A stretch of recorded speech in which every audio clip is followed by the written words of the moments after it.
Hello everyone, and welcome back to Mr. Sleepy Crime. I know many of you enjoy listening to these stories as you fall asleep. So before you drift off, I'd love for you to leave a comment letting me know where in the world you're tuning in from.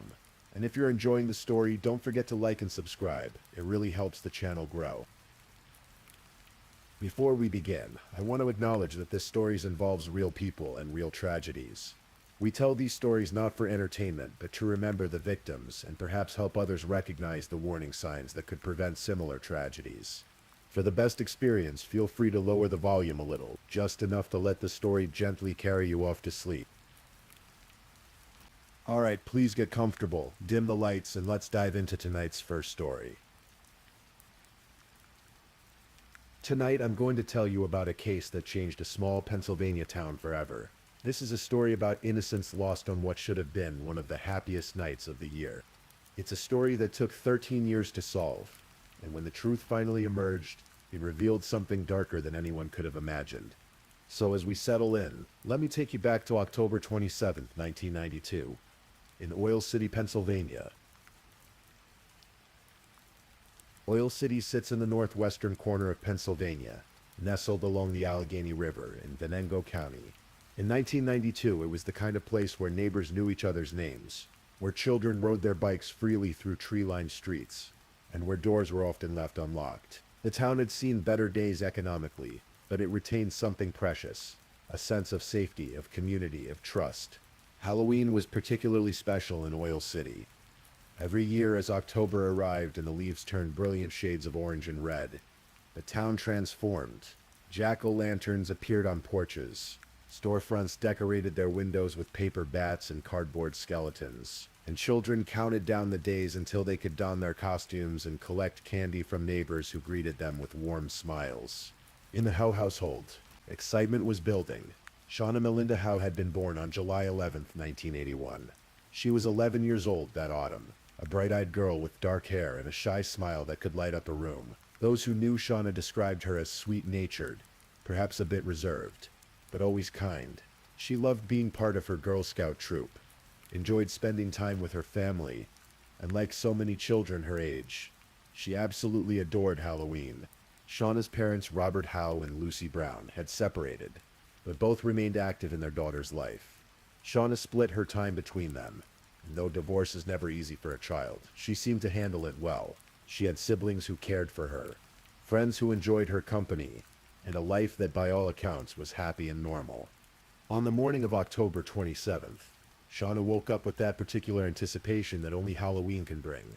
She dressed for school in her costume, a turquoise and black leotard with matching tights, the outfit of a gymnast. She was so proud of it, she wore it to 7th Street Elementary School, showing it off to her classmates, already imagining the evening ahead. After school, Shauna had plans. Her Girl Scout troop was scheduled to visit a local senior living facility to sing for the residents. It was the kind of thoughtful, community-minded activity that Girl Scouts did, bringing joy to elderly folks who might otherwise spend the holiday alone. Shauna participated eagerly, her voice joining those of her fellow scouts in cheerful Halloween songs. Following the singing, the troop was invited to a Halloween party at the Free Methodist Church on Wilson Avenue. It was close to home, just a few blocks away, and Lucy had given her permission to attend. The party was everything a Halloween gathering should be. Games, treats, laughter, and children in costumes, running around with the boundless energy that comes from sugar and excitement. As the evening wore on and the sky darkened, children began leaving the party to head home. Shauna left with a friend around 8 o'clock.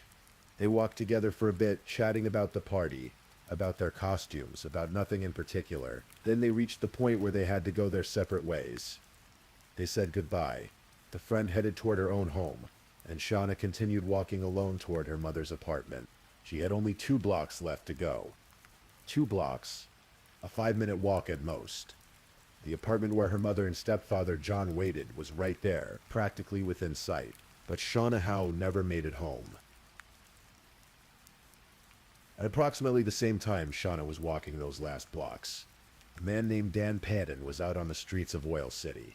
He was taking a walk, enjoying the Halloween evening, watching children in costumes darting from house to house. As he walked down West First Street near the corner of Reed Street, something caught his attention. There was a young girl in a leotard, clearly walking home from some Halloween event. And behind her, following her with deliberate intent, was a man. Dan Payton would later describe this man as tall, disheveled, scruffy-looking with unkempt hair and clothing. The man was smoking a cigarette, and he was focused entirely on the girl ahead of him. Payton watched, perhaps initially thinking nothing of it. But then in one swift motion, the man rushed forward.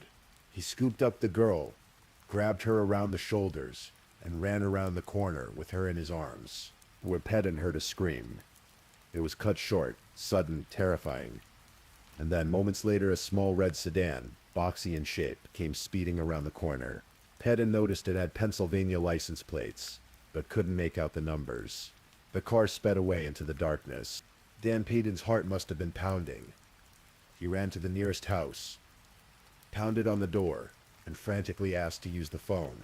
He called the Oil City Police Department and reported what he had just witnessed. A man had grabbed a young girl off the street and driven away with her.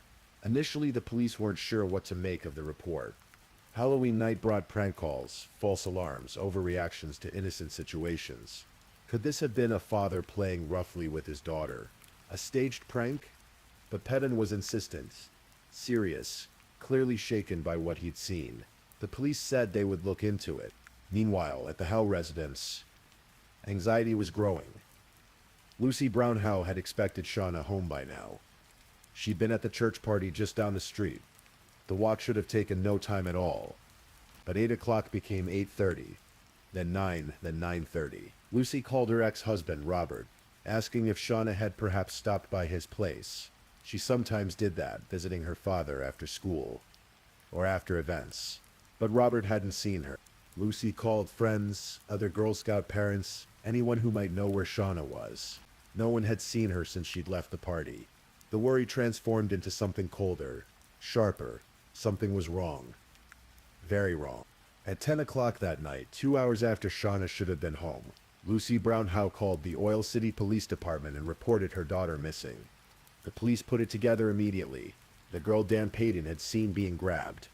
The girl in the leotard had to be Shauna Howe. This wasn't a prank. This wasn't a misunderstanding. An 11-year-old child had been abducted off the streets of Oil City on Halloween night. The search began immediately. Police cars flooded the streets of Oil City. Officers went door to door, asking questions, looking for any sign of Shauna or the red sedan. Friends and family members joined the search, calling out Shauna's name into the darkness, checking yards, alleys, anywhere a child might be hidden or hiding. The FBI was contacted. Pennsylvania State Police were called in. As dawn broke on October 28th, the search expanded. Helicopters circled overhead. Volunteers combed through neighborhoods, parks, wooded areas. The local news picked up the story. Shauna's face, her shy smile captured in family photographs, appeared on television screens across Pennsylvania. Lucy Brown Howe made emotional appeals to the public, her voice breaking as she begged for anyone with information to come forward. If someone had her daughter, please, just let her go. Just bring her home.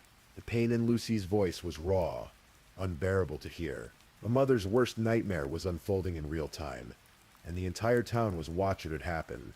Days passed. October 28th became October 29th. Still no sign of Shauna. Then, on October 29th, 2 days after Shauna's disappearance, a member of her family was searching a rural wooded area in the nearby township of Rockland. This area was about 8 miles from where Shauna had been taken. There was an abandoned railroad bed there, a place that locals knew as Coulter's Hole. It was isolated, surrounded by trees, with a creek running through a ravine below an old railroad trestle bridge. And there, lying on the trail, the family member found a piece of Shauna's costume. The turquoise and black fabric of her leotard was unmistakable. The discovery was both a breakthrough and a source of dread. She had been here, but where was she now? Searchers descended on the area, carefully examining every inch of the woods, the trail, the area around the bridge. The light was fading as October 29th turned into October 30th. And on the morning of October 30th, 3 days after Shauna Howe had been snatched off a street corner just 2 blocks from home, her body was found. She was lying on rocks in East Sandy Creek, a shallow stream that ran beneath the railroad trestle. She was partially submerged in the water. Her body was broken, bruised, battered beyond recognition. State Trooper Kurt Snyder would later describe the scene to the Titusville Herald. It was one of those images that investigators never forget, one that haunts them for the rest of their careers. Shauna's body was transported to the Allegheny County Medical Examiner's office for autopsy. The findings were devastating. The pathologist determined that Shauna had died from blunt force trauma to her head and chest. She had sustained fractured ribs, multiple lacerations, contusions, and internal hemorrhaging. The injuries were consistent with a fall from a significant height. The railroad trestle above where her body was found stood approximately 30 feet above the creek bed. The conclusion was inescapable. Shauna had been thrown from that bridge. But there was more. The autopsy revealed that Shauna had been sexually assaulted before her death. Biological evidence was collected from her body and clothing, including seminal fluid. And here's perhaps the most heartbreaking detail. Forensic analysis of Shauna's injuries suggested that she had tried to break her fall. She had a dislocated shoulder and a broken arm, positioned in a way that indicated she'd put her arms out as she fell. Medical experts would later testify that these defensive injuries meant Shauna had been conscious when she went over that bridge. She had been alive. She had known she was falling. She had tried to save herself. An 11-year-old girl, terrified and in pain, had spent her last moments in free fall, aware of what was happening to her. The news of Shauna's death hit Oil City like a physical blow. This wasn't supposed to happen here, not in their town, not to one of their children. Parents pulled their kids closer, no longer letting them walk anywhere alone. Doors that had once been left unlocked were now bolted. A pall fell over the community that would linger for years. And almost immediately, Oil City made a decision. Halloween as they knew it was over. The town council banned nighttime trick-or-treating. For the next 15 years, children would only be allowed to collect candy in the afternoon. Before dark, many families simply stopped celebrating the holiday altogether. How could they? Every October 27th, every carved pumpkin, every child in a costume would be a reminder of Shauna Howe, of the little girl and the gymnast, Leotard, who never came home. But even as the town mourned, the investigation was just beginning. Who had killed Shauna Howe, and why? Police had a lead from the very beginning, thanks to Dan Paden's eyewitness account. They had a description of the man who grabbed Shauna, tall, disheveled, smoking a cigarette. They had a description of the vehicle, a small, boxy red sedan with Pennsylvania plates. Detectives began compiling a list of everyone in Oil City who owned a vehicle matching that description. They interviewed dozens of people, and one name kept coming up: Eldred Walker, known to everyone as Ted. Ted Walker was a familiar figure in Oil City. He'd grown up there, lived there his whole life. He'd worked at Walmart for a time. He had an 8th grade education, a wife who was now his ex-wife, and a son. People who knew Walker described him as odd, a bit of an outcast, someone who didn't quite fit in but wasn't necessarily considered dangerous. Walker owned a vehicle that matched the description Patton had given, and when police questioned him, his story didn't quite add up. He was evasive, nervous, contradictory. Detectives brought him in for formal questioning multiple times. They searched his home. They took DNA samples from him. The DNA was compared to the biological evidence recovered from Shauna's body, but it wasn't a match. Ted Walker's DNA did not match the semen found on Shauna Howe's leotard or in her mouth. Without the DNA match, and without any other concrete evidence tying Walker to the crime scene, prosecutors couldn't charge him. He was released. And for the investigators, that was a devastating blow. Their primary suspect had been eliminated. The case began to cool. Detectives continued following leads, interviewing people, chasing down tips that came in from across the region. A $15,000 reward was offered for information leading to an arrest. But as weeks turned into months, and months turned into years, nothing panned out. The DNA evidence sat in storage. In 1992, forensic DNA analysis was still relatively new. Limited in what it could do, the sample from Shauna's body had been carefully preserved, but without a match in any database. It was just evidence waiting for technology to catch up. Meanwhile, Oil City tried to move forward, though the wound never healed. Shauna's face remained on missing child posters, even though she wasn't missing anymore. Her case was discussed at town meetings, in churches, at kitchen tables. Parents told their children about her, Using her story as a cautionary tale, Lucy Brown Howe, Shauna's mother, continued to make public appeals, keeping her daughter's memory alive, never letting the town forget. Years passed. 1992 became 1995, then 2000. A new century began. Children who had been in elementary school when Shauna died were now adults themselves. The case file grew thicker with dead ends and false leads, but no arrests were made. It seemed like Shauna Howe's murder might remain unsolved forever. But then in 2002, something changed. By 2002, DNA technology had advanced significantly. What had been impossible or impractical 10 years earlier was now routine. DNA databases had expanded. Testing methods had become more sophisticated, more accurate, able to extract information from smaller samples and older evidence. The Pennsylvania State Police decided to take another look at the biological evidence from Shauna Howe's case. The samples were retested using updated technology, and this time they got a hit. The DNA found on Shauna's body matched a profile in the system. It belonged to a man named James O'Brien. James O'Brien was 30 years old in 2002. He was from Oil City, had lived there his whole life. And at the time the DNA match came through, he was in jail, serving time for attempting to kidnap a woman in Oil City. That's right. James O'Brien had tried to abduct another woman from the same town where Shauna Howe had been taken. He had a criminal record. He was known to police as trouble, and his DNA was a perfect match to the evidence from a murder committed 10 years earlier. But here's what made it even more significant. In 1992, when Shauna was killed, James O'Brien had been mistakenly believed to be in jail on other charges. Because of that assumption, he had never been seriously considered as a suspect. It was a clerical error, a miscommunication, the kind of small oversight that can derail an entire investigation. James O'Brien had been free on October 27, 19. The investigation exploded back to life. The FBI returned to Oil City. Pennsylvania State Police set up a command center, and they began looking closely, not just at James O'Brien, but at his associate. James had a brother, Timothy O'Brien. Timothy was 5 years older, with his own criminal history. In fact, at the time of the DNA breakthrough, Timothy was also in jail, accused of sexually assaulting children. The O'Brien brothers, both criminals, both violent, both with histories of predatory behavior. And when forensic specialists examined other evidence from Shauna's case, a hair fiber found on her clothing, they found that it matched Timothy O'Brien. The brothers had done this together. But there was one more piece to the puzzle. The witness, Dan Payton, had described seeing a tall, disheveled man grab Shauna off the street. That description matched Ted Walker, not the O'Briens. So what was Walker's role in all of this? In 2004, armed with the DNA evidence, police arrested James and Timothy O'Brien, and at the same time they brought Ted Walker back in for questioning. This time they had leverage. This time they had proof that other people had been involved. And this time Walker knew he couldn't lie his way out. In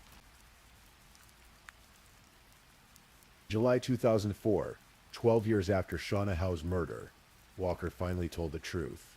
Not all of it, not at first, but enough to crack the case wide open. He admitted that he knew the O'Brien brothers. They were associates, perhaps even friends. And in October 1992, they had come up with a plan. According to Walker, it was supposed to be a prank. A Halloween prank designed to make the Oil City Police Department look incompetent. The idea was to stage a kidnapping, grab a kid off the street, stash the child somewhere for an hour or two while police ran around panicking, then release the kid unharmed and have a laugh at the police's expense. The original target was supposed to be an 8-year-old boy, a friend of Walker's son, but when the time came, they changed their plans. They decided a girl would generate more attention, more panic, more proof of police ineffectiveness. So on the evening of October 27th, Walker and the O'Brien brothers went looking for a victim. They were cruising through Oil City in that red sedan when they spotted Shauna Howe, walking alone, just 2 blocks from her home. Walker got out of the car. According to his later testimony, he approached Shauna and asked if she was selling Girl Scout cookies. It was a clever ruse. Of course, she talked to someone asking about Girl Scout cookies. She was in her troop wearing part of her scout outfit under her costume. She probably smiled at him, started to answer. And that's when Walker grabbed her. He wrapped his arms around her shoulders and picked her up. She screamed. He carried her around the corner to where the O'Brien brothers were waiting in the car. He passed Shauna to Timothy O'Brien, who shoved her into the vehicle, and then they drove away, leaving Walker by it. Walker ran to his own vehicle and drove to his house using a different route. He got there first and waited. When the O'Briens arrived with Shauna, they brought her into Walker's house and took her upstairs to a bedroom. Walker claimed he stayed downstairs. He said he heard sounds from upstairs. The female voice crying, Shauna's voice pleading, "Get off me. Let me up. Let me go." Walker testified that he was furious at this point, that this wasn't part of the plan, that he never wanted anyone to be hurt, but he didn't intervene. He didn't call the police. He didn't stop what was happening in that bedroom above his head. Eventually, the O'Briens came back downstairs. They took Shauna with them, put her back in the car, and drove away. Walker said he never saw Shauna alive again. But there was more to the story. Details that would come out during the trial. A prison inmate named Ryan Heath came forward with information. Heath had shared a cell with Timothy O'Brien at the county jail for 8 months in 2001. Before the DNA breakthrough, during that time, Timothy had apparently told Heath what really happened that night. According to Heath, the O'Briens had put Shauna in the trunk of their car. While they decided what to do with her, they drove her to Coulter's Hole, to that railroad trestle bridge above East Sandy Creek. They took her out of the trunk, and they threw her off the bridge. She was alive when they threw her. An 11-year-old girl, sexually assaulted, terrified, calling for help. And they threw her off a 30-foot bridge into a rocky creek bed and left her there to die. In September 2005, Ted Walker accepted a plea bargain. In exchange for testifying against the O'Brien brothers, he would plead guilty to kidnapping and third-degree murder instead of facing more serious charges. His sentence, 20 to 40 years in prison. The deal was controversial. Many in Oil City felt Walker deserved life in prison, that he was just as guilty as the brothers. But prosecutors needed his testimony. Without it, they might not be able to convict the O'Brien. In October 2005, exactly 13 years after Shauna's murder, the trial of James and Timothy O'Brien began. It was held in Venango County Court in Franklin, Pennsylvania. Because of the intense publicity surrounding the case in Oil City, jurors were brought in from Indiana County to ensure an impartial panel. The courtroom was packed every day. Shauna's family sat in the front rows, Lucy Brown Howe holding hands with other relatives, listening to testimony that ripped open old wounds. The town of Oil City sent representatives, people who had searched for Shauna, who had never forgotten her, who needed to see justice done. The prosecution presented the DNA evidence, Walker's testimony, and the account from Ryan Heath. They presented forensic evidence showing that Shauna had been alive when she fell from the bridge, that she had tried to save herself. They presented the horror of what had been done to this child, methodically building their case. The defense tried to argue that Walker was the real killer, that he had acted alone and was now trying to frame the O'Brien brothers to save himself. They pointed out inconsistencies in Walker's story, his history of lying to investigators, but the DNA evidence was damning. It was James O'Brien's DNA on Shauna's body. It was Timothy O'Brien's hair on her clothing. The jury visited the scene at Coulter's Hole, standing at the railroad trestle, looking down at the creek bed 30 feet below where Shauna's broken body had been found. They saw the 2 orange traffic cones tied end to end, marking the spot. They understood what had happened there. After 2 weeks of testimony, the jury deliberated for 16 hours over 2 days. The wait must have been excruciating for Shauna's family, for the investigators who had worked this case for 13 years, for the town that had waited so long for answers. And on October 26, 2005, the verdict came in. James O'Brien, guilty of second-degree murder, third-degree murder, kidnapping, involuntary deviant sexual intercourse, and conspiracy. Not guilty of first-degree murder and rape. Timothy O'Brien, guilty of second-degree murder, third-degree murder, kidnapping, involuntary deviant sexual intercourse, and conspiracy. Not guilty of first-degree murder and rape. The not guilty verdicts on first-degree murder meant the jury didn't find premeditation, didn't believe the brothers had planned from the start to kill Shauna. But the second-degree murder convictions were still enough for the maximum sentence. Life in prison without the possibility of parole. As the verdicts were read, Lucy Brown Howe and her family embraced, held hands, bowed their heads. Some wept. After 13 years, there was finally justice for Shauna. The judge presiding over the case would later add extra time to the brothers' sentences for other charges, ensuring they would never ever walk free. In his remarks, the judge said the O'Brien brothers had shown absolutely no remorse for their despicable conduct, and that society needed to be protected from them forever. James O'Brien is currently imprisoned at the State Correctional Institution in Phoenix in Collegeville, Pennsylvania. Timothy O'Brien is at a different facility. They are both now in their 50s, and they will die in prison. Ted Walker served his time at the State Correctional Institution in Albion in Erie County. He died there in November 2022 at the age of 63, having served 17 years of his sentence. He died on October 30th, exactly 30 years to the day after Shauna Howe's body was discovered. The timing seemed almost poetic, a final accounting. In the years following the convictions, Oil City slowly began to heal, but the scars remained. The Halloween ban stayed in place for another 3 years after the trial. But in 2008, a group of young people, led by a girl named Elizabeth Rokes, who had been in 5th grade when Shauna was killed, petitioned the town council to restore nighttime trick-or-treating. They argued that Shauna had loved Halloween, that keeping the ban in place meant letting her killers continue to steal joy from Oil City's children. The petition succeeded. In 2008, 16 years after Shauna's death, children in Oil City were finally allowed to trick-or-treat after dark again. Though even now, the town restricts the hours, not allowing it to go past 8 o'clock. That was the time Shauna was taken. Lucy Brown Howe became an advocate for victims' rights. She channeled her grief into helping other families, into making sure no other mother would have to go through what she'd experienced. She kept Shauna's memory alive, not as a tragedy, but as a reminder of a bright, kind, beautiful girl who deserved better. The case has been featured on numerous true crime programs over the years. Investigation Discovery produced an episode. Podcasts have covered it. Shauna's story has been told and retold, a cautionary tale, a murder mystery, a testament to the persistence of investigators who never gave up.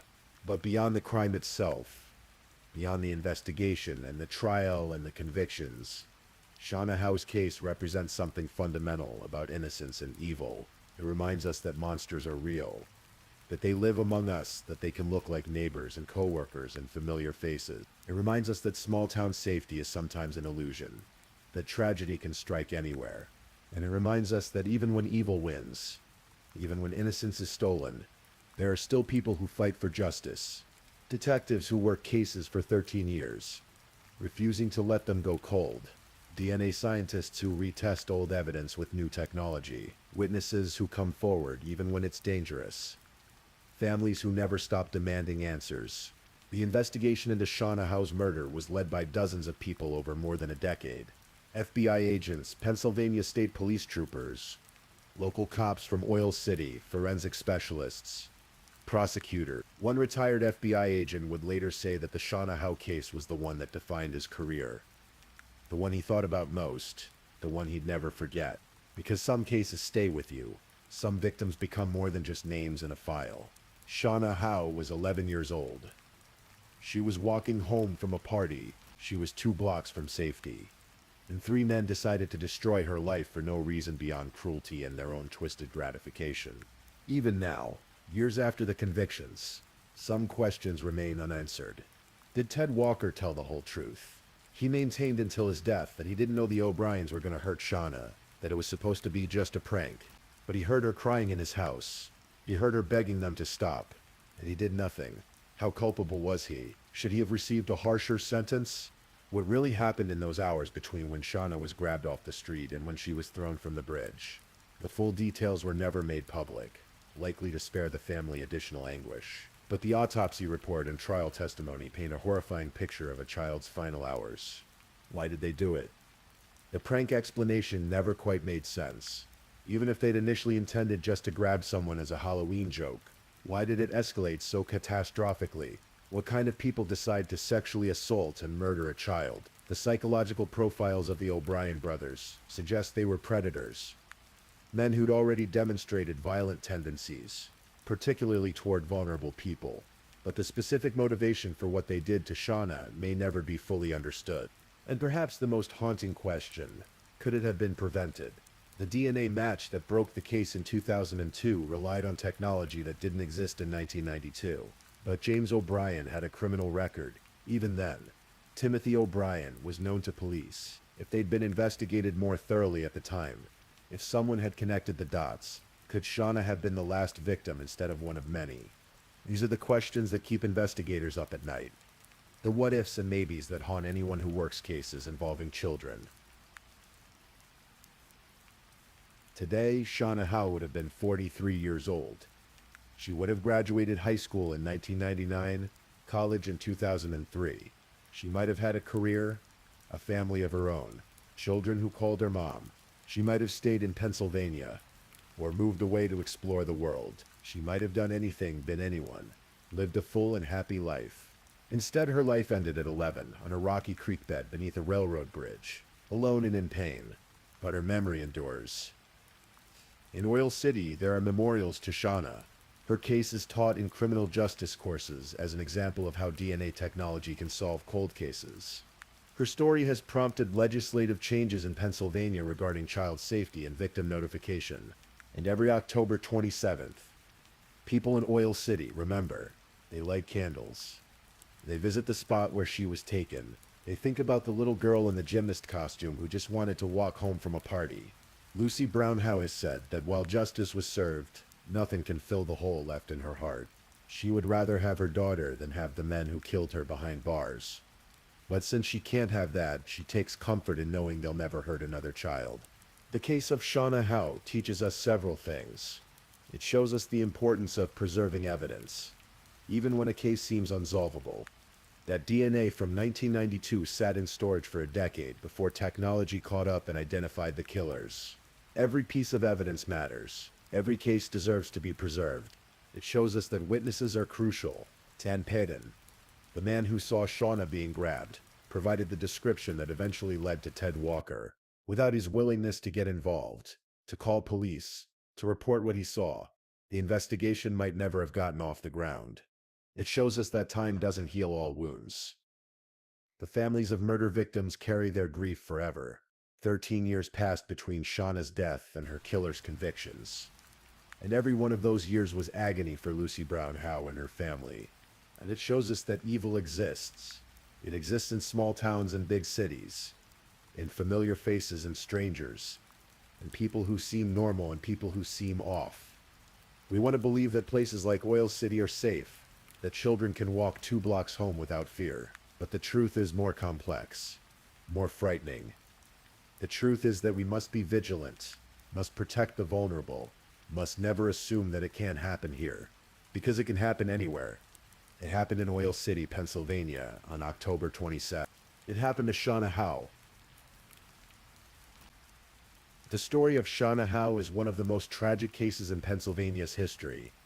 An innocent child, taken for no reason, subjected to horror, and discarded like trash.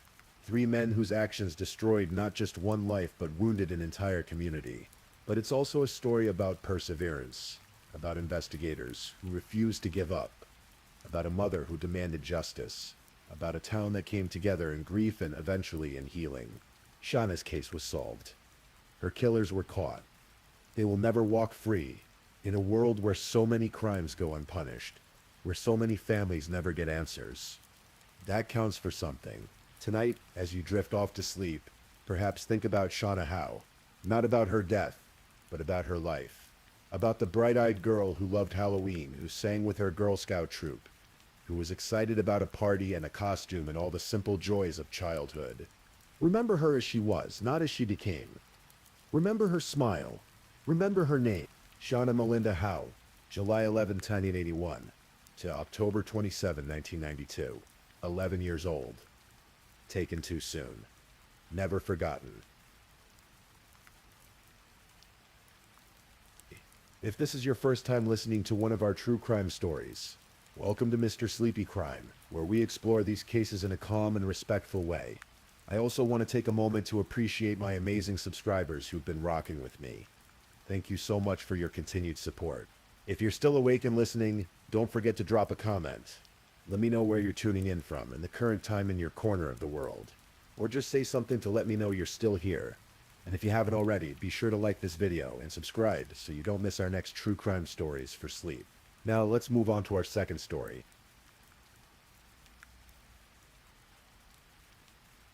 Story 2.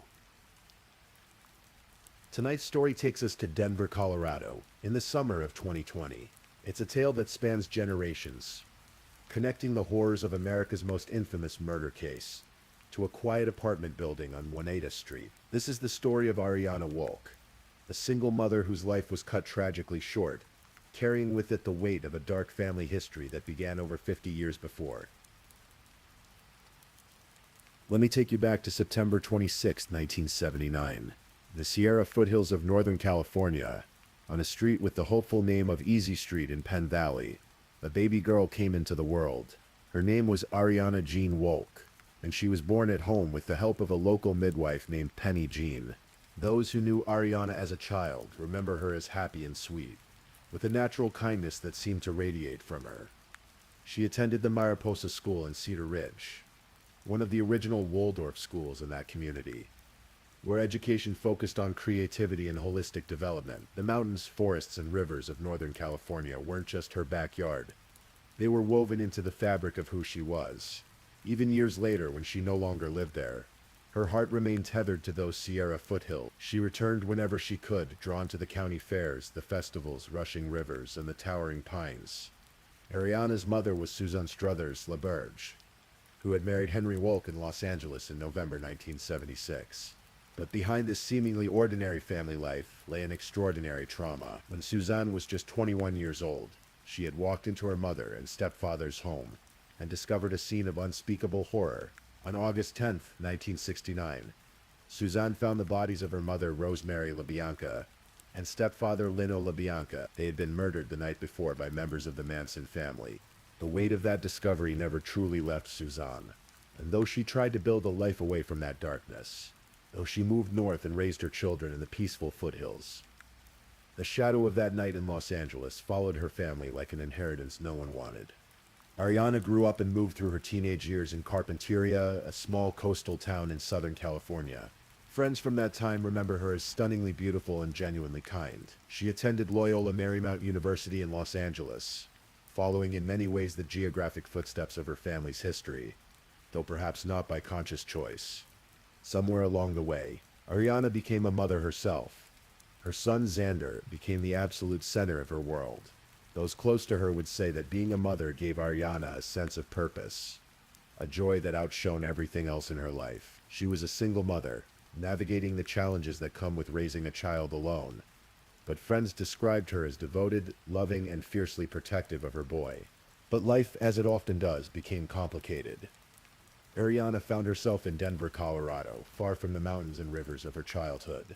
She lived in an apartment in the South Park Hill neighborhood, in the 1500 block of Oneida Street, near the busy intersection with East Colfax Avenue. It was a working-class area, the kind of place where people kept to themselves but also knew when something wasn't quite right. By the spring of 2020, Ariana was living alone in an upstairs apartment unit. She had been there for several months, having moved after what authorities would later describe as an incident of domestic violence. The details of that incident remain private, but what we know is that Ariana had taken the step to separate herself from danger. The person involved in that earlier incident wore a court-ordered GPS ankle monitoring device, a reminder that Ariana had already been touched by violence once, had already had to make the hard choice to protect herself. The summer of 2020 was unlike any other. The world was gripped by a pandemic. People were isolated, lonely, cut off from their normal routines and support systems. For someone like Ariana, who was dealing with her own personal struggles, this isolation may have been particularly difficult. Those who knew Ariana during this time said she was battling an addiction to alcohol.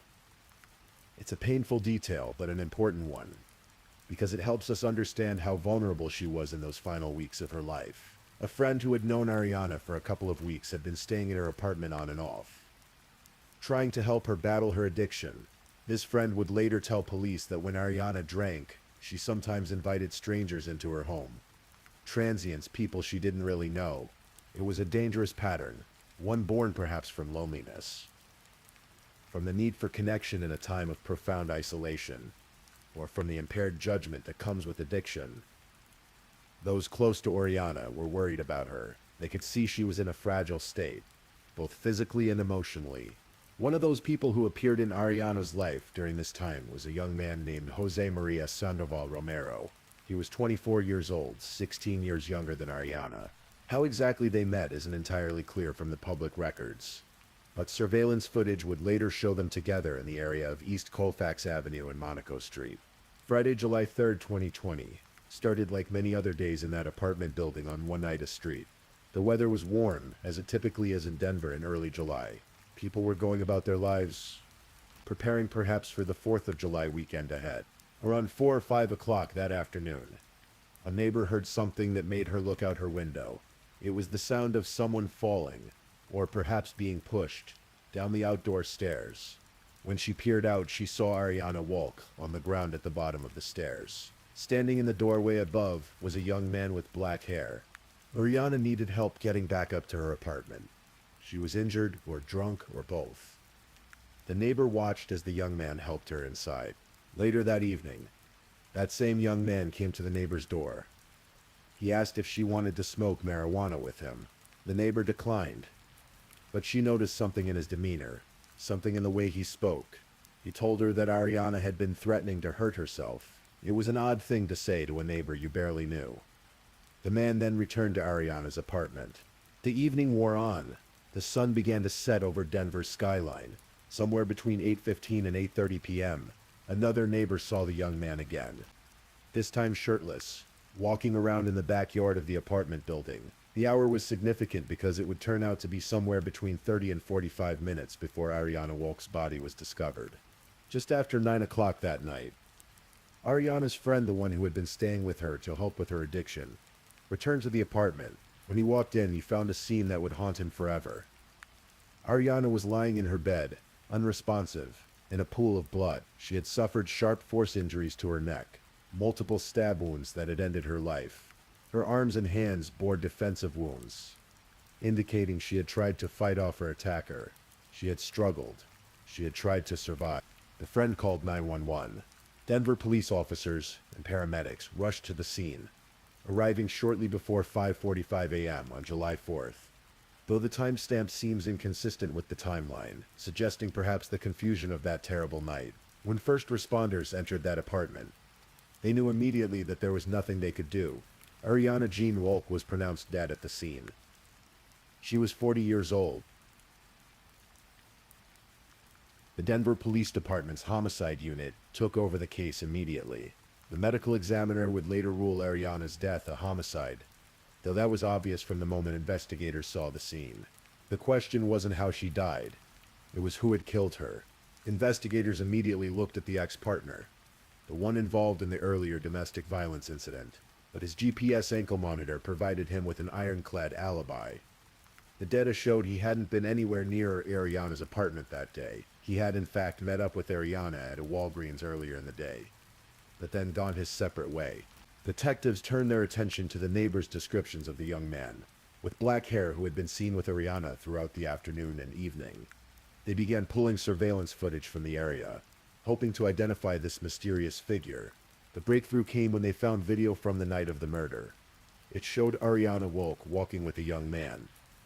He was holding something in his hand, a clear plastic cup containing what appeared to be pink liquid. It looked like it might be from Starbucks, or perhaps another coffee shop. Detectives canvassed the area around Ariana's apartment. In her front yard, they found that cup. It had been discarded carelessly, tossed aside perhaps in haste.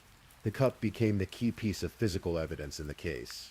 Forensic technicians carefully collected the cup and processed it for fingerprints. When those fingerprints were run through the system, they got a hit. The prints belonged to Jose Maria Sandoval Romero, a 24-year-old man. The video footage had also captured something else. A distinct red tattoo on Sandoval Romero's forearm, a marking that would help confirm his identity. 4 days after Ariana's murder, on July 7th, 2020, police tracked Sandoval Romero to Colorado Springs, about 70 miles south of Denver. When officers took him into custody, they noticed something significant. He had 2 separate, partially healed cuts on his right hand. Forensic experts would later note that these injuries were consistent with a knife licking during stabbing motions, the kind of injury an attacker might sustain while killing someone. Sandoval Romero was brought in for questioning, and there in the interview room, he made a confession that would seal his fate. He admitted that he had stabbed Ariana Walk multiple times in her bedroom. After killing her, he had fled the scene. He had discarded his bloody clothes in a trash bin somewhere between Denver and Colorado Springs. Then he had run, putting distance between himself and what he had done. The confession raised as many questions as it answered. What had led to this violence? What had happened in those hours between the afternoon, when neighbors saw him helping Ariana up the stairs, in the evening when he stabbed her to death? Had there been an argument? Had something triggered his rage? Or was this simply a senseless act of violence against a vulnerable woman? The Denver District Attorney's Office moved quickly. On July 16, 2020, they announced that Jose Sandoval Romero had been charged with one count of first-degree murder. The charge carried the weight of premeditation, suggesting that prosecutors believed this wasn't a crime of passion or a sudden fight gone wrong, but rather a deliberate act. For months, Ariana Walk's murder was a local Denver crime story. It was tragic. Certainly a single mother stabbed to death in her home, leaving behind a young son, but it didn't make national headlines. Then, in December 2020, 5 months after Ariana's death, a British tabloid published a story that connected Ariana's murder to one of the most notorious crimes in American history. The connection sent shockwaves through the true crime community and brought Ariana's case to national attention. Ariana Walk, it turned out, was the granddaughter of Rosemary LaBianca, one of the victims of the Manson family murders. On August 9, 1969, members of Charles Manson's cults, specifically Patricia Krenwinkel, Leslie Van Houten, and Charles Tex Watson, broke into the Los Angeles home of Leno and Rosemary LaBianca.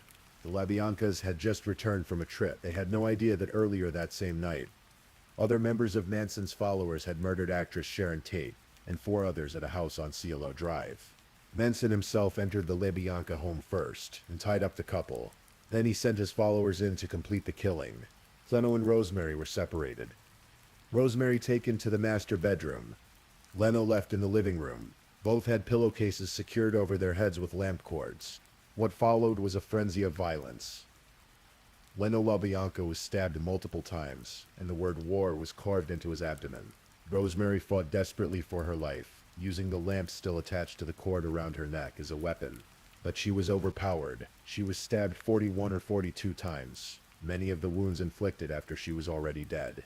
When it was over, the killers used the victim's blood to write messages on the walls. Death to pigs, rise, and the misspelled Holter Skelter on the refrigerator.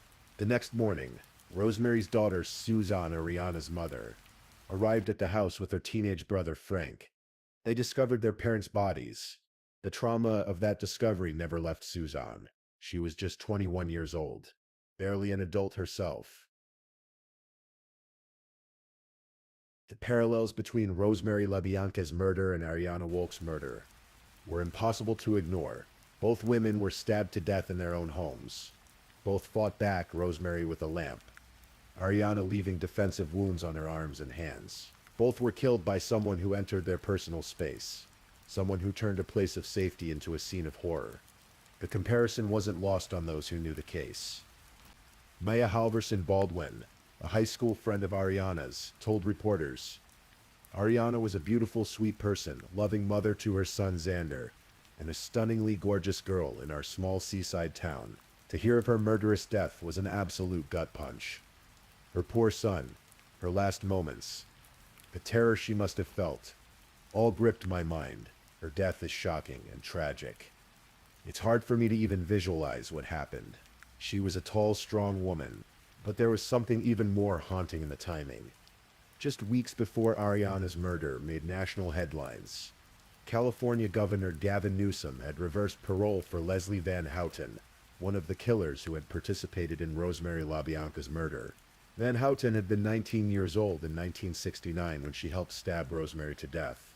She had been in prison for over 50 years and had been recommended for parole multiple times, only to have governors repeatedly deny her release.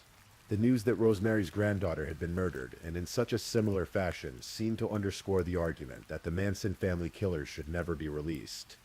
The violence they had unleashed hadn't ended in 19... It had rippled forward through time, through generations, leaving broken families and traumatized survivors in its wake. Ariana's family was devastated. Her sister Rami set up a GoFundMe page to help bring Ariana's body back to California for burial. In the description, she painted a picture of the sister she had lost, born on Easy Street, delivered by a beloved midwife, raised in the Sierra foothills she never stopped loving. She was a very happy, sweet, kind, loving child, and gifted her family with many fond memories. Rami wrote, "The family wanted to bury Ariana at Purissima, a natural green burial preserve near Half Moon Bay. It was a place of beauty and peace, overlooking the Pacific Ocean, but bringing a body across state lines is complicated and expensive, especially under the circumstances of a murder investigation. The family reached out for help, and the community responded." Oriana's son, Xander, was brought from Colorado to California for his mother's burial and memorial.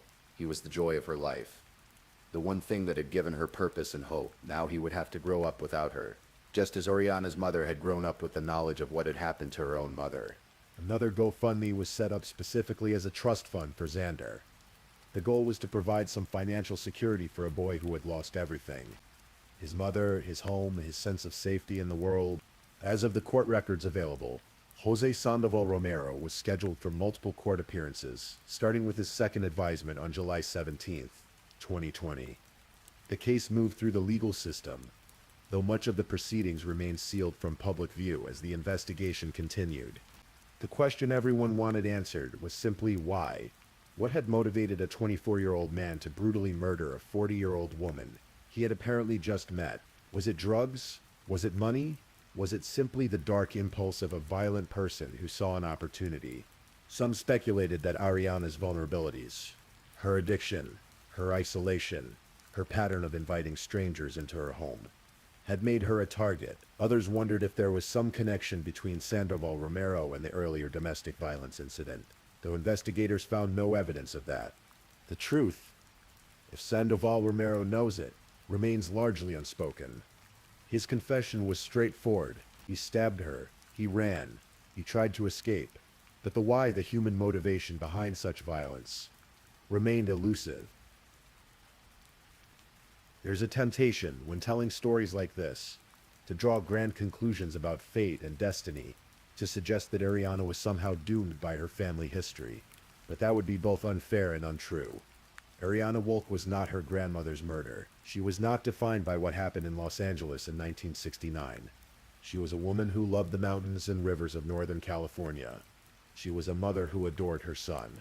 She was someone who struggled with addiction and made herself vulnerable in ways that ultimately cost her life. She was, in other words, fully human, flawed and trying and worthy of being remembered for who she actually was, not just for how she died or who her grandmother was.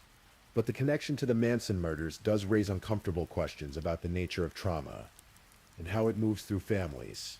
Suzanne LaBerge, Ariana's mother, spent her entire adult life carrying the weight of what she saw when she was 21 years old. She raised her children with that knowledge, that grief, and now she had lost a daughter to violence as well. The Manson family murders have always been about more than just the immediate victims. They represented a rupture in American consciousness, a moment when the illusion of safety and peace was shattered. The violence didn't end with those 2 nights in August 1969. It continued to echo, to reverberate, claiming new victims in ways both direct and indirect. Looking back at Ariana's murder, it's clear that there were multiple points where intervention might have changed the outcome. Ariana had already been the victim of domestic violence. She had a court order protecting her from one abuser, but that protection didn't extend to the other dangers in her life. Friends and neighbors knew she was struggling with addiction. They knew she was inviting strangers into her home. But in a society that values independence and privacy, it's difficult to intervene in someone's life, even when you can see they're in danger. The healthcare system, the social services network, the community support structures, all of these either weren't available to Ariana or she wasn't able to access them effectively. And so she remained isolated, vulnerable in that apartment on Bonita Street, until Jose Sandoval Romero walked into her life and ended it. As we close this story, it's worth taking a moment to consider what we remember and why. Ariana Wolk's murder garnered national attention primarily because of her connection to the Manson family murders. Without that connection, her death would have been just another local crime story, forgotten by everyone except those who loved her. But every murder leaves behind the same devastation. Every victim leaves behind people who loved them, who miss them, who have to figure out how to keep living in a world that suddenly makes no sense. Xander lost his mother. Suzanne lost her daughter. Ariana's sister lost a sibling. Her friends lost someone they cared about. The fact that Ariana was Rosemary LaBianca's granddaughter is a historical footnote, a strange coincidence that makes her story more marketable to true crime audiences. But it doesn't make her death any more tragic than the death of any other woman killed by violence. She deserves to be remembered for who she was, not just for who her grandmother was. So tonight, as you drift off to sleep, take a moment to think about Ariana Jean Wolk. Born on Easy Street in Penn Valley, California, on September 26, 1979. A girl who loved festivals and rivers and mountains. A mother who adored her son. A woman who struggled and laughed and cried and lived until someone took that life away from her on a summer night in Denver. Rest in peace, Ariana, and may justice, whatever form it ultimately takes, bring some small measure of peace to those you left behind. Please, if you're still awake, drop a candle. I want to see who's still with me. Also, don't forget to tell me where you're listening from, the time in your corner of the world, and maybe share one thing you've learned from tonight's stories. Meanwhile, let's move on to our third story.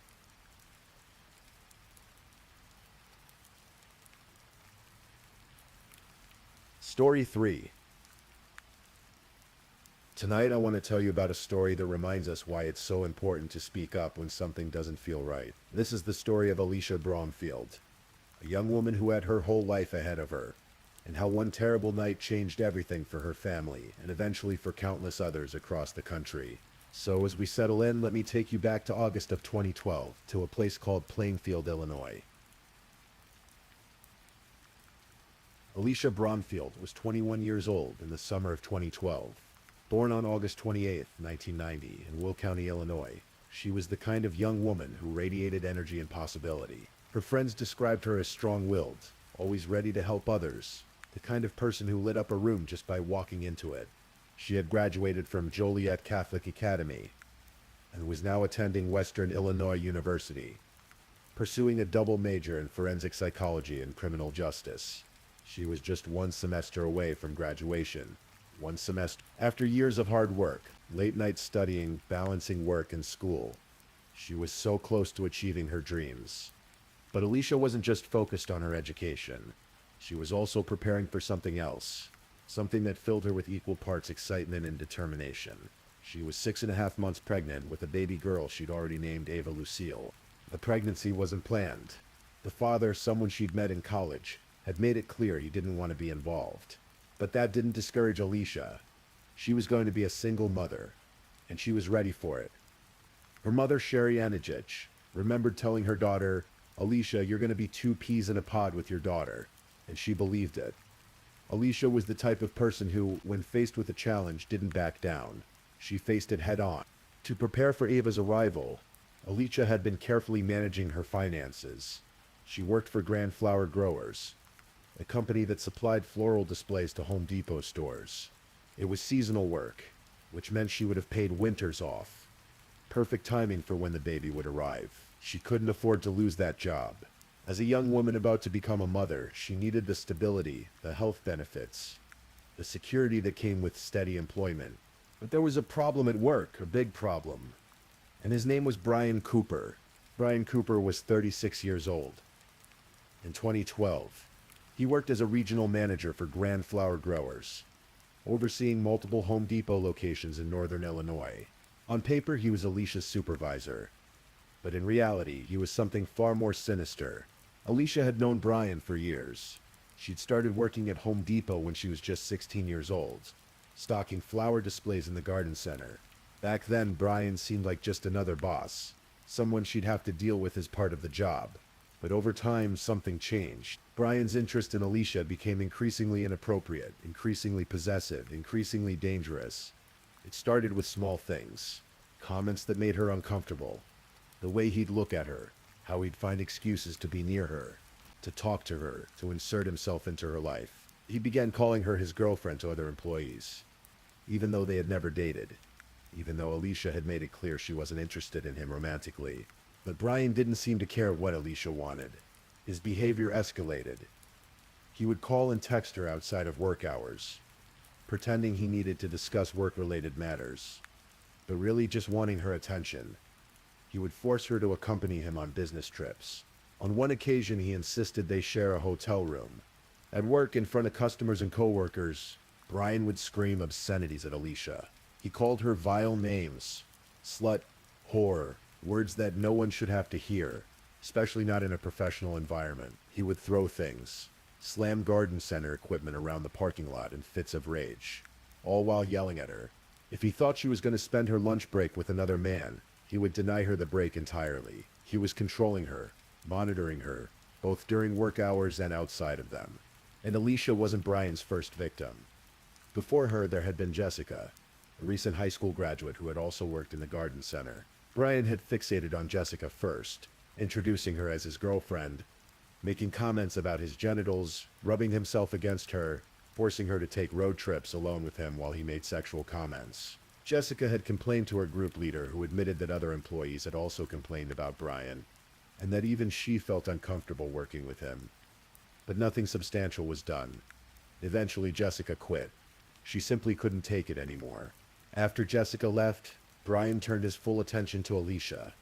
Alicia complained.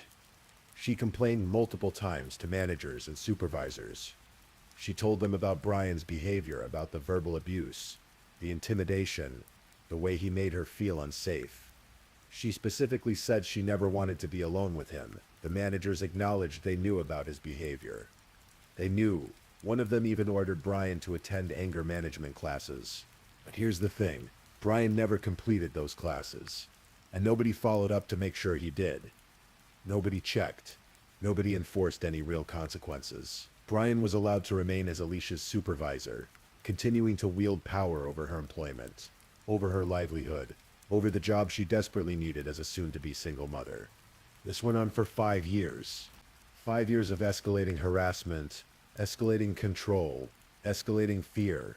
And through it all, Alicia kept working, kept trying to finish school, kept preparing for her daughter's arrival. She was trapped between needing the job and being terrorized by the man who controlled whether or not she kept it. In the summer of 2012, Brian Cooper's sister was getting married. The wedding was planned for August 18th, a Saturday at a beautiful resort in Door County, Wisconsin. Door County is a picturesque area along Lake Michigan, about 4 hours north of Chicago. It's the kind of place where people go to escape, to rent cabins, to enjoy the scenery. It's peaceful, idyllic. The last place you'd expect something terrible to happen. Brian wanted Alicia to go to the wedding with him. He asked her to be his date. Alicia said no. She didn't want to go. She didn't want to spend a weekend away with Brian. Didn't want to be trapped in a car with him for 4 hours each way. Didn't want to give him any reason to think there was something romantic between them. But Brian wasn't taking no for an answer. He told Alicia that if she didn't go with him to the wedding, he would fire her, or he would reduce her hours to the point where she couldn't survive financially.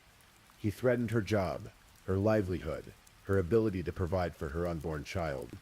He used the one thing he had power over, her employment, to force her compliance. What choice did Alicia have?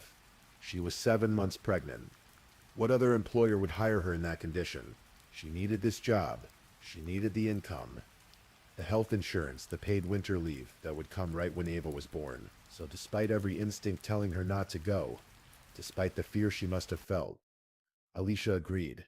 On Wednesday, August 15th, Sherry Anachij watched as Brian Cooper drove away from their home with her daughter in the passenger seat.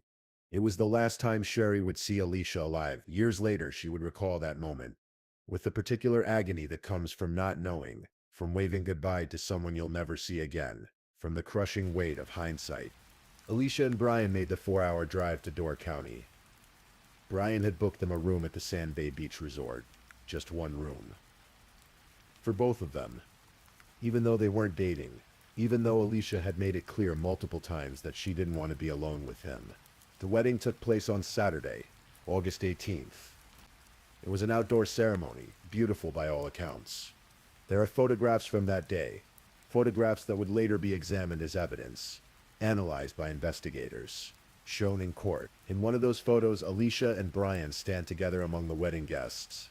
Alicia is visibly pregnant, wearing a dress, managing a smile. Brian is beside her. To anyone looking at that photo without context, they might just see two people at a wedding, but knowing what happened next makes that image haunting. As the evening progressed, Brian drank. He drank a lot. Alcohol fueled his emotions, lowered what little inhibitions he might have had, amplified his obsession with Alicia. Witnesses at the wedding later testified about how much he'd had to drink, what his behavior was like, whether he seemed out of control or still aware of his actions. These details would become crucial later, for reasons that no one could have predicted. After the wedding reception ended, Brian and Alicia returned to their hotel room at the Sand Bay Beach Resort. It was late. Alicia was tired. She was 7 months pregnant. She'd spent the day at a wedding, standing, socializing, probably uncomfortable. She just wanted to sleep. They had separate beds in the room. Alicia went to hers, but Brian wasn't ready to let the night end. According to his later confession, he kept trying to make plans with Alicia for the next day. He wanted to watch a movie with her. He wanted to spend more time together. He was relentless, pushing, not accepting that Alicia just wanted rest. Finally, Alicia had enough. She told him in no uncertain terms that when they got back to Illinois, they would no longer be friends. She was done. Done with his obsession, done with his control, done pretending that any of this was normal or acceptable. She was drawing a line, setting a boundary that she should have been able to set years ago without fear of losing her job. Brian snapped. In his intoxicated state, facing rejection from the woman he'd been obsessed with for years, something broke. He later told investigators that he debated what to do, that he sat there in the dark thinking about it, deciding, and then he made his choice. He attacked Alicia as she lay in her bed. She fought. Of course she fought. She was fighting for her life, and for the life of her unborn daughter. As Brian strangled her, Alicia cried out, pleading with him, "Think of the baby. Think of the baby." But Brian didn't stop, and he dragged her from the bed onto the floor. He continued to strangle her, his hands or a cord wrapped around her neck, squeezing until she stopped moving, until she stopped breathing, until both Alicia and baby Ava were dead. And then, in an act of depravity that's difficult even to say aloud, Brian violated Alicia's body.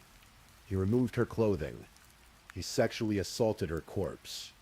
Later, when confessing to investigators, he said he'd wanted to see her naked, as if that somehow explained it, as if there was any explanation that could make sense of such horror.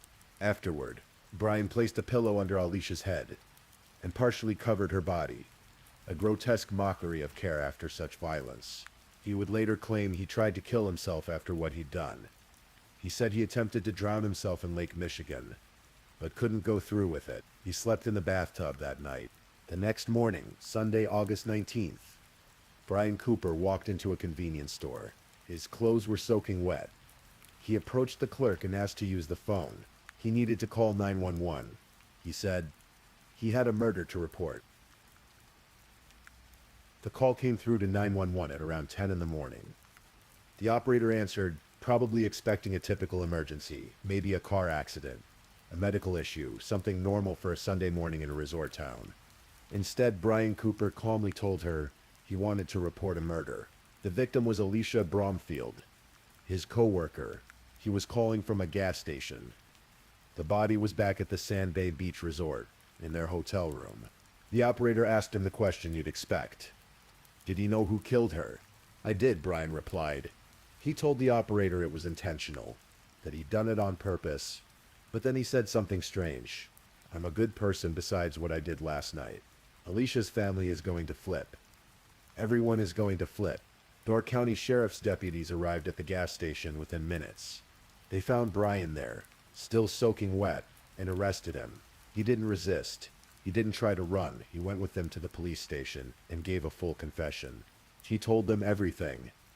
How he'd strangled Alicia. How she'd begged him to think of the baby. How he'd continued until she was dead. How he'd sexually assaulted her body afterward. He provided details that only the killer would know. Details that were later corroborated by the physical evidence found in the hotel room. Meanwhile, back in Illinois, A police officer who was a friend of the Anasich family had the devastating task of delivering the news to Alicia's mother.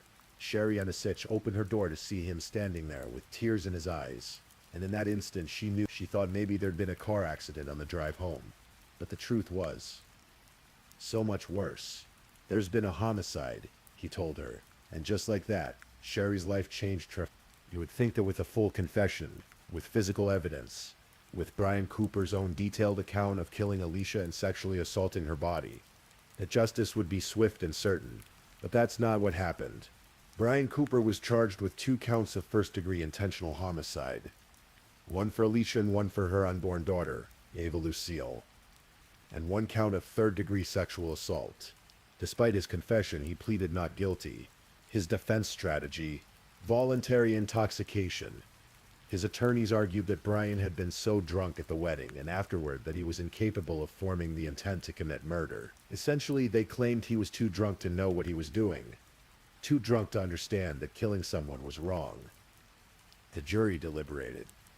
They convicted Brian Cooper on the sexual assault charge, but on the 2 homicide charges, the jury was hung. They couldn't reach a unanimous verdict.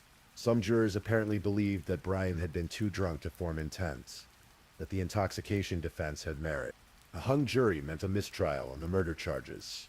Sherry Anasich walked out of that courtroom devastated, shocked, unable to comprehend how a man who had confessed to strangling her pregnant daughter to death could not be convicted of murder. After the hung jury, I walked out, she later recalled. I got in the car, I looked at my husband, and I said, "We're changing this law." Sherry Anasich wasn't just grieving, she was angry, and she channeled that anger into action. The day after the hung jury, she gathered Alicia's friends and family together. They weren't going to let this stand. They were going to change the law that had allowed Brian Cooper to escape conviction. With the help of family and friends, Sherry launched a campaign. They started writing letters, creating online petitions, meeting with Wisconsin legislators. They told Alicia's story over and over again, making sure people understood what was at stake. Being drunk, they argued, should never be an excuse for murder. Never. The campaign gained momentum quickly. Within just 48 hours of launching their first petition, they gathered nearly 7,000 signatures. The story of Alicia Broomfield and what had happened in that courtroom resonated with people across Wisconsin and beyond. In February of 2014, Sherry Anasich testified before the Wisconsin Assembly Judiciary Committee. She stood before legislators and told them about her daughter, about the nightmare of the hung jury, about her grief. "I have nightmares every night, wondering how long she suffered, thinking about how terrified she was," she said through tears. "Every mother wants to protect her child, and I was not able to do this." Her testimony moved lawmakers to tears. The committee voted 9-0 to pass Assembly Bill 780, which would eliminate voluntary intoxication as a defense for murder. The full assembly voted soon after, and then the Senate followed suit. On April 16, 2014, Wisconsin Governor Scott Walker signed the bill into law. The voluntary intoxication defense was struck from Wisconsin's books. It was an incredible feat, accomplished in less than a year through sheer determination and the power of one mother's love for her daughter. 3 prior attempts to change this law since 2003 had failed, but Sherry Anasich and Alicia's loved ones had succeeded. Senator Neil Kedzie, one of the bill's sponsors, said, "I think everybody felt not just compassion but some degree of guilt that the government had failed these people. We had something on our records here that wasn't in the best interest of the citizenry. But there was a cruel twist. The new law wouldn't apply to Brian Cooper's retrial, because of how the legal system works, because his crime had been committed before the law changed. He was grandfathered in.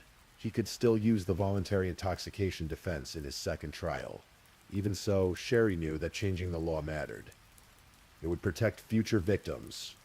It would prevent other families from sitting in a courtroom, listening to someone claim they were too drunk to know murder was wrong. Brian Cooper's second trial began in May of 2014, just weeks after Governor Walker signed the new law. This time the trial was moved to Dodge County, a change of venue meant to ensure an impartial jury. The prosecution came prepared. Sherry Anasich had written an impassioned letter to the district attorney, begging him to go up there and fight like this is your own daughter, and that's what they did. The jury heard the same evidence as before. The confession, the 911 call, the physical evidence, testimony about Brian's obsession with Alicia, and his pattern of harassment. They heard from wedding guests about Brian's level of intoxication. They heard from law enforcement officers who had investigated the scene and interviewed Brian. This time, the defense's intoxication argument didn't work. After about a week of testimony, the case went to the jury. They deliberated for just 1 hour. Guilty on both counts of first-degree intentional homicide for the murders of Alicia Bromfield and her unborn daughter, Ava Lucille. I think I cried for 30 minutes, Sherry Anich later said. I couldn't even stand up. I was shaking. This man will never hurt anybody again. Brian Cooper was sentenced to 2 consecutive life terms in prison without the possibility of parole. He's currently incarcerated at the Dodge Correctional Institution in Waupun, Wisconsin. He will spend the rest of his life behind bars. For Sherry Anishich, the guilty verdict brought some measure of justice, but it didn't bring peace. It didn't bring Alicia back. It didn't let her meet her granddaughter Ava. It didn't erase the images from the courtroom or the nightmares that came every night. She struggled with overwhelming anger and guilt. Had there been more she could have done to save her daughter? Should she have insisted Alicia quit that job? Even if it meant financial hardship, the questions haunted her. But Sherry realized that holding on to anger would destroy her. She had to find a way to channel her pain into something positive, something that would honor Alicia and Ava's memories. In 2014, she founded the Purple Project, a non-profit organization named after Alicia's favorite color. The Purple Project provides support to single young mothers facing challenges similar to what Alicia had faced. It also offers grief counseling to parents who have lost children to murder, helping them navigate the unique hell that comes with such a loss. Sherry didn't stop with Wisconsin's law change either. She continued her advocacy, sharing Alicia's story with legislators across the country.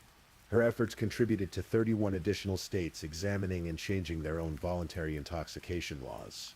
In total, 32 states were affected by the movement that began in a courtroom in Wisconsin, sparked by one mother's refusal to accept that justice could be thwarted by a legal loophole. Sherry also found it in herself to forgive Brian Cooper. It wasn't easy. It took years, but through her faith and her need to heal, she reached a point where she could let go of the hatred that was consuming her. She began speaking at events about her journey from grief to forgiveness, from anger to purpose. Every year since 2015, Sherry has held an event called Night of Hope, bringing together people who need healing, whether they've lost loved ones, survived trauma, or are struggling with addiction or other challenges. It's become a way for her to give back, to help others find the strength to keep going even when everything feels impossible. In a beautiful act of reconciliation, Brian Cooper's own sister, Kelly Stryker, whose wedding had been the setting for this tragedy, joined Sherry in advocating for the law change. Kelly testified before the Wisconsin legislature, saying, "I'm the sister of Brian Cooper, the man who cold-heartedly murdered Alicia and her unborn daughter Ava Bromfield. His actions have caused a rippling effect that has left a hole in the lives of the people who stand with me today." She called the hung jury the ultimate injustice. But there was another piece to this story, another fight for justice that extended beyond the criminal trial. Sherry Anich filed a civil lawsuit against Home Depot and the companies that jointly employed Brian Cooper. The lawsuit alleged that these employers had been negligent in their hiring, supervision, and retention of Brian Cooper, despite knowing about his history of sexual harassment and abuse. The lawsuit laid out the pattern clearly. Multiple female employees had complained about Brian. Jessica had quit because of his harassment. Alicia had complained repeatedly. Managers had acknowledged they knew about his behavior. They'd even ordered him to attend anger management classes, but then never followed up to ensure he completed them. Despite all of this, Brian was allowed to remain as Alicia's supervisor, continuing to wield power over her employment. The lawsuit argued that Home Depot had essentially given Brian Cooper a weapon. Not a physical weapon, but something just as dangerous: supervisory authority.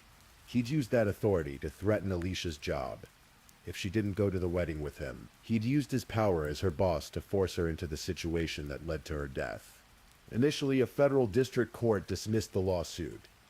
The judge ruled that Home Depot couldn't have foreseen that Brian's verbal harassment would escalate to murder. The company argued that it had no obligation to fire or demote employees because of their usage of inappropriate language or sexual misconduct. But Sherry appealed, and in March of 2017, The Seventh Circuit Court of Appeals reversed that decision in a scathing ruling.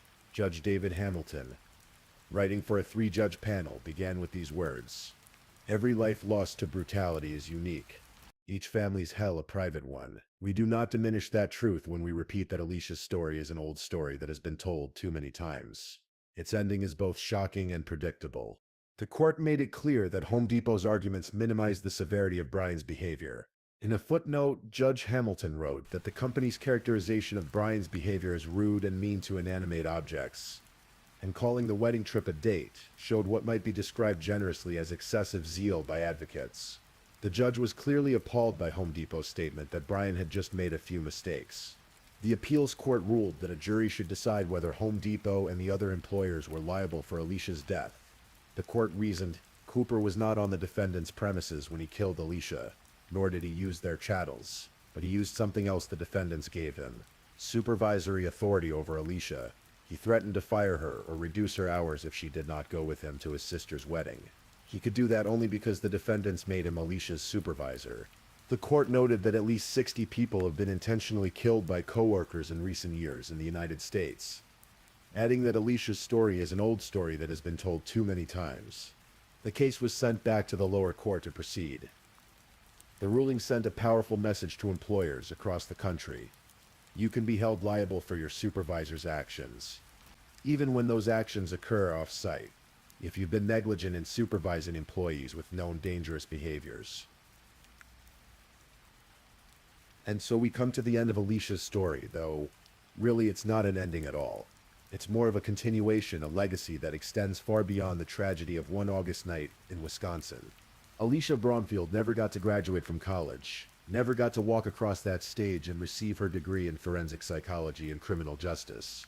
She never got to hold her daughter Ava, never got to experience the motherhood she was so excited about. She never got to see who she would become, what she would accomplish, all the lives she might have touched in her career and in her life.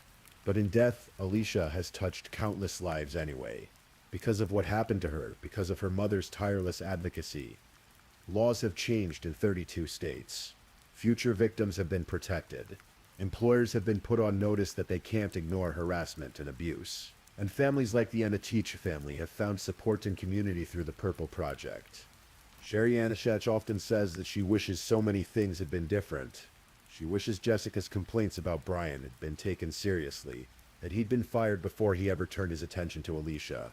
She wishes someone in management had followed up on the anger management classes. She wishes Alicia had felt she could quit that job without fear. She wishes more than anything that she could have protected her daughter. But she's turned her grief into action, her pain into purpose.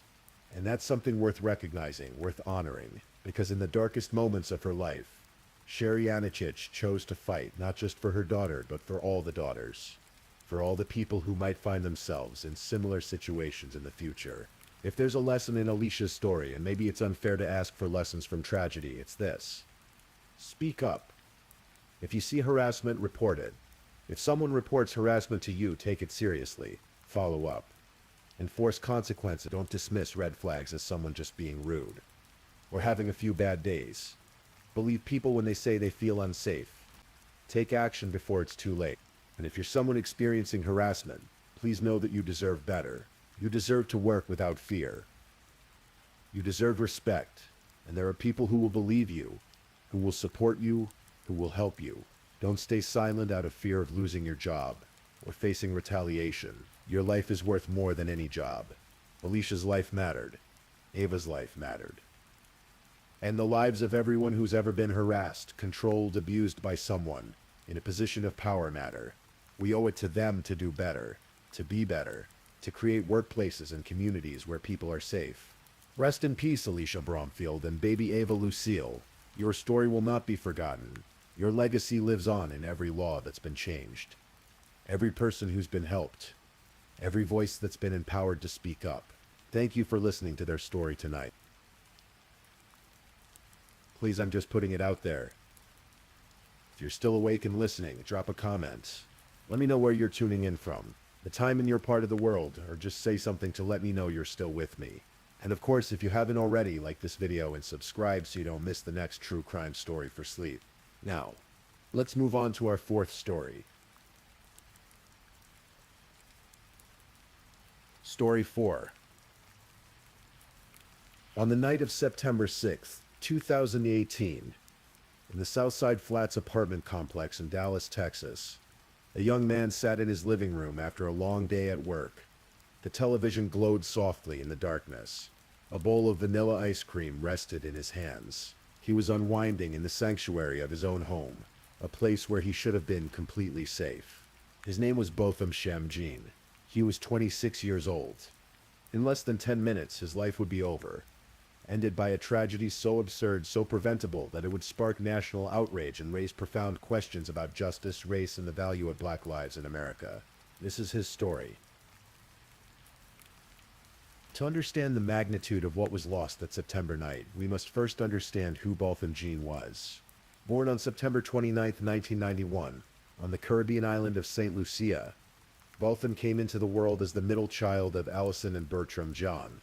His older sister, Elisa, was 10 years his senior. 10 years later, his younger brother Brent would be born. Botham was, as his mother would later describe him, the glue that held the three children together, bridging that 20-year gap with his infectious personality and boundless energy. From an early age, Botham exhibited determination that was remarkable. At just 8 years old, he approached his parents and told them he wanted to be baptized.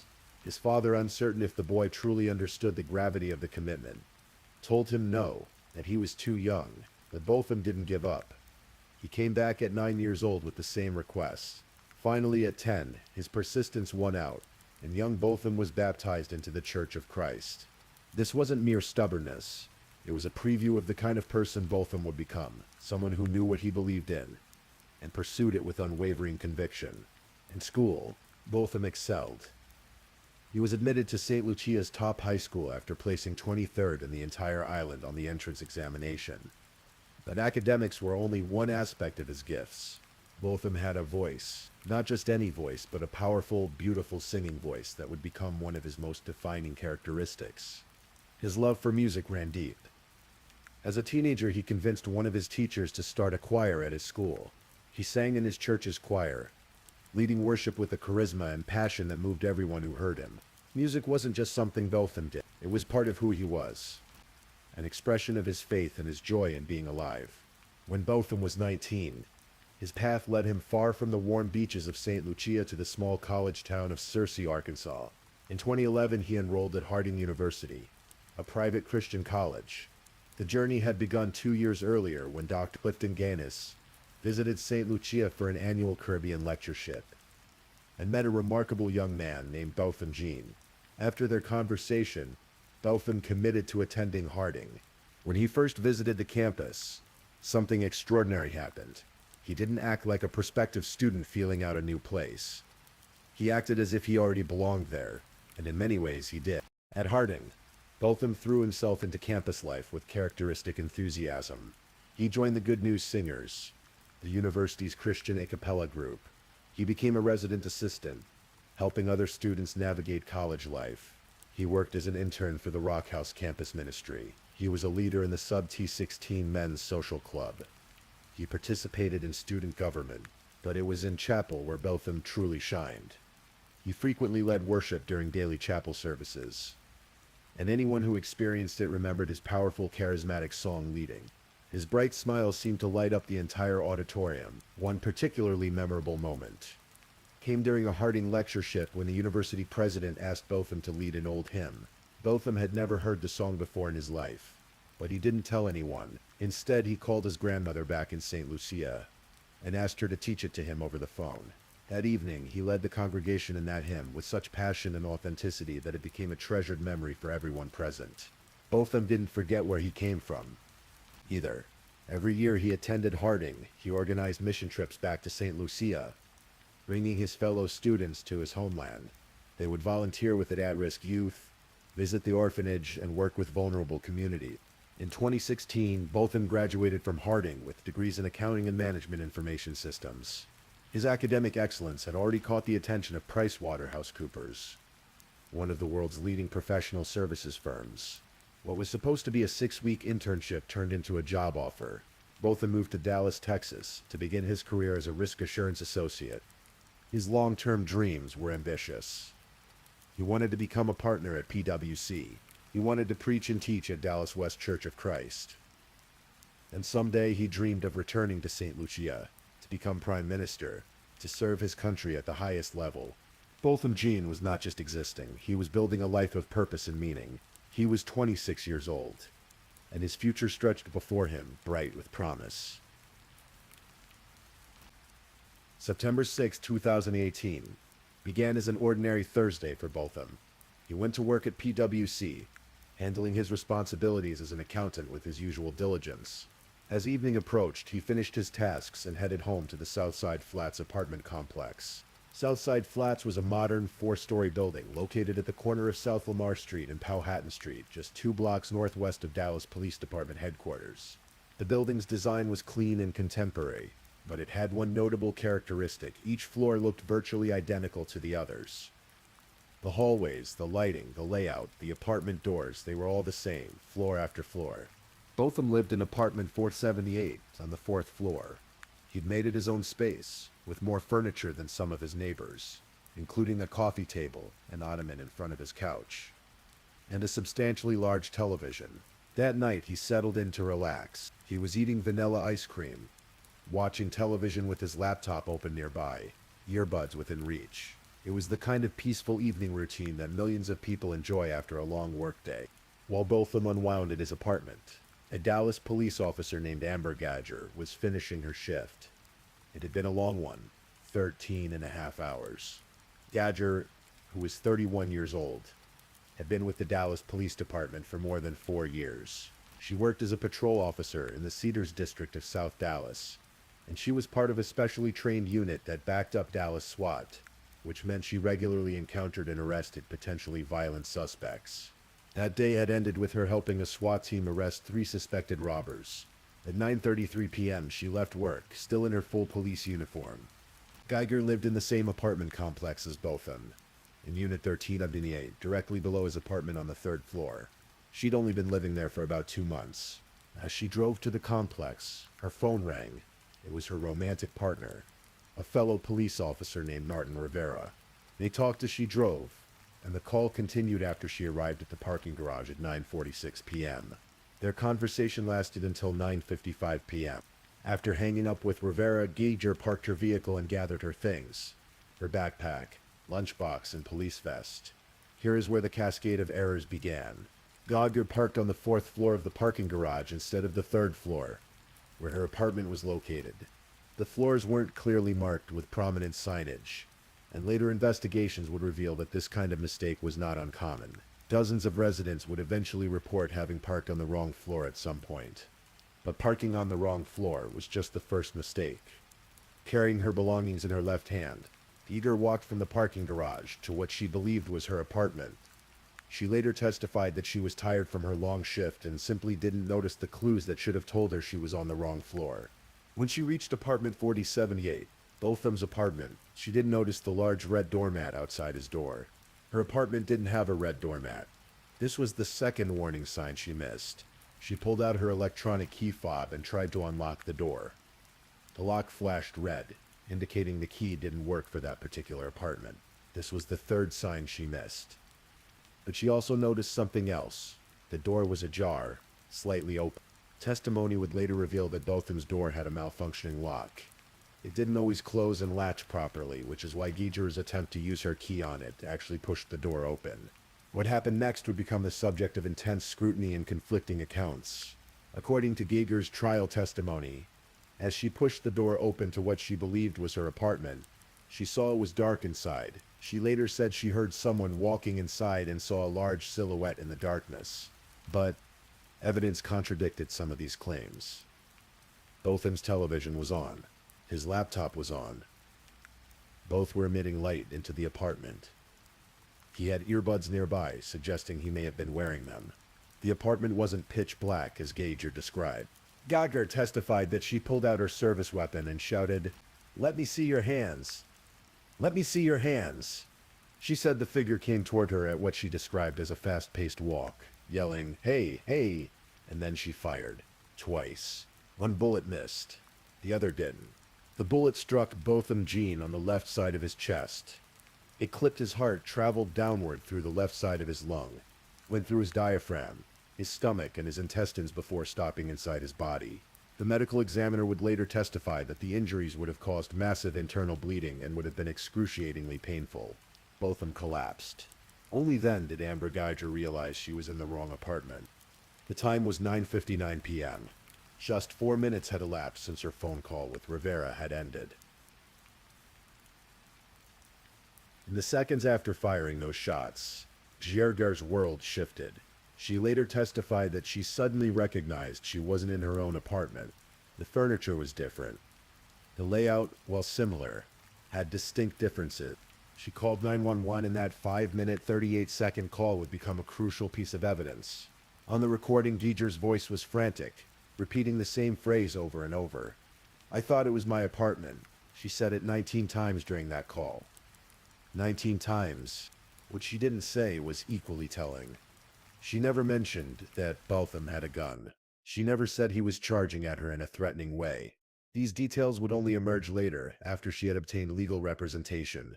From the time Geiger made the 911 call, just over 2 minutes elapsed before the first officers arrived.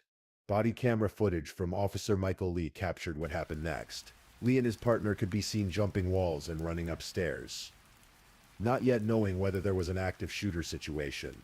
When they entered Botham's apartment, they found Geiger and Botham inside. Botham was lying on the floor, gravely wounded but still alive.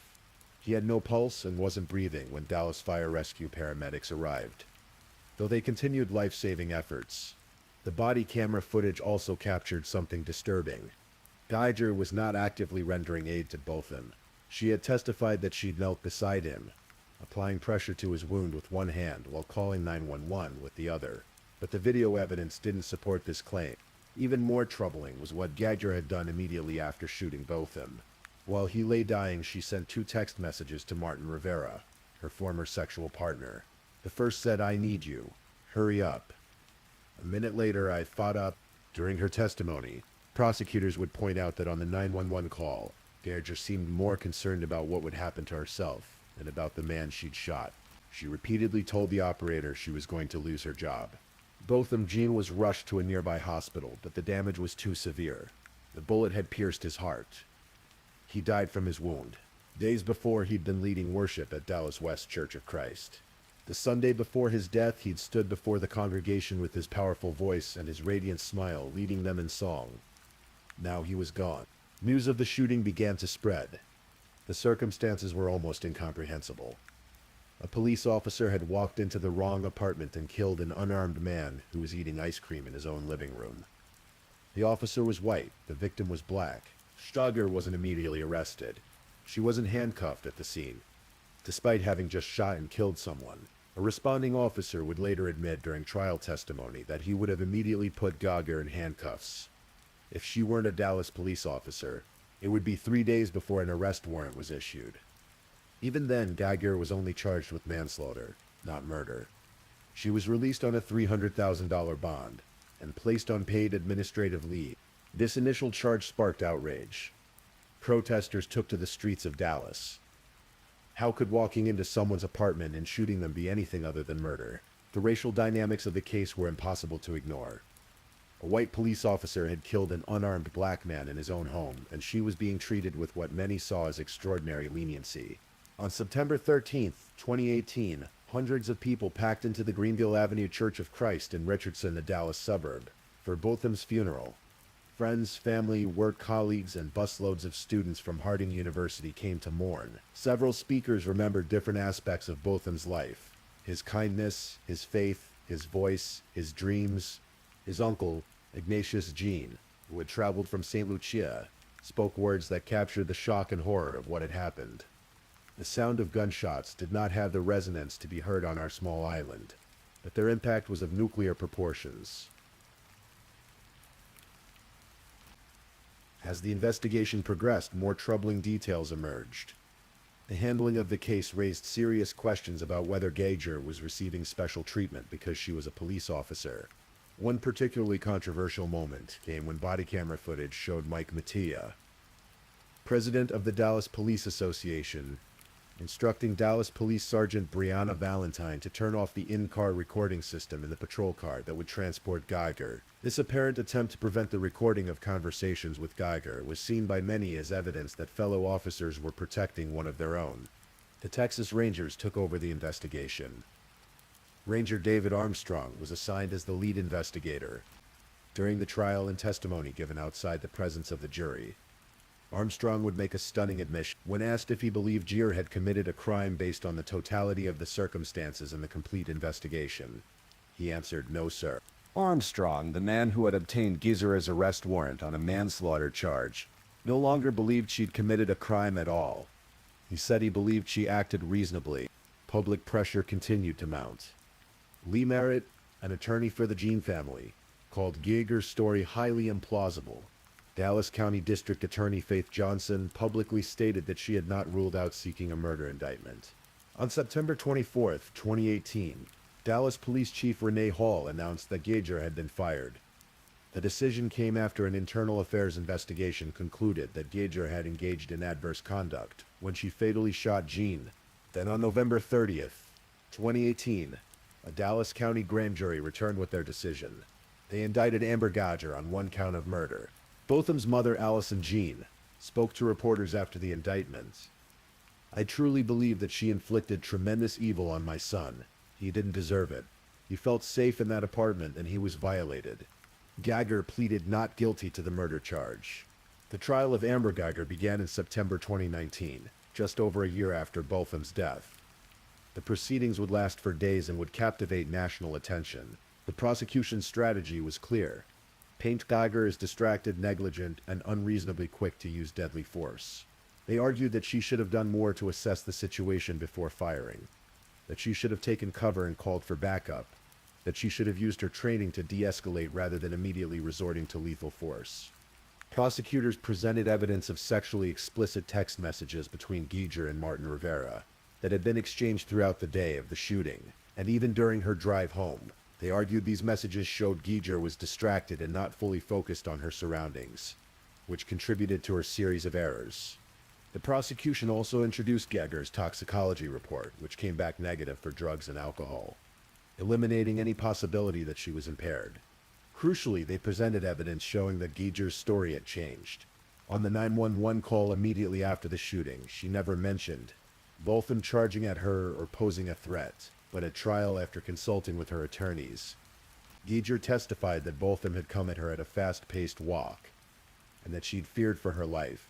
Several of Botham's neighbors testified that they heard gunshots that night, but had not heard any commotion or police commands before the gunfire.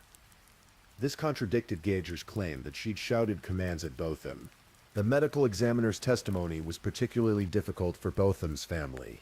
Dr. Chester Gwynn explained in clinical detail how the bullet had traveled through Botham's body, the massive internal damage it caused, and how painful his death would have been. The defense, led by attorneys Robert Rogers and Toby Shook, pursued a different narrative.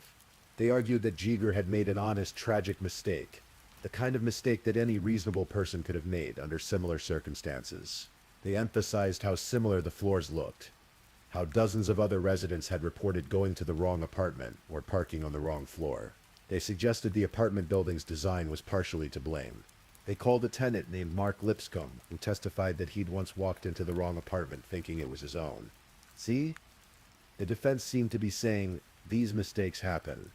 On Friday, September 27th, Geiger herself took the stand. She was emotional, crying as she recounted the events of that night. "I was scared to death," she testified.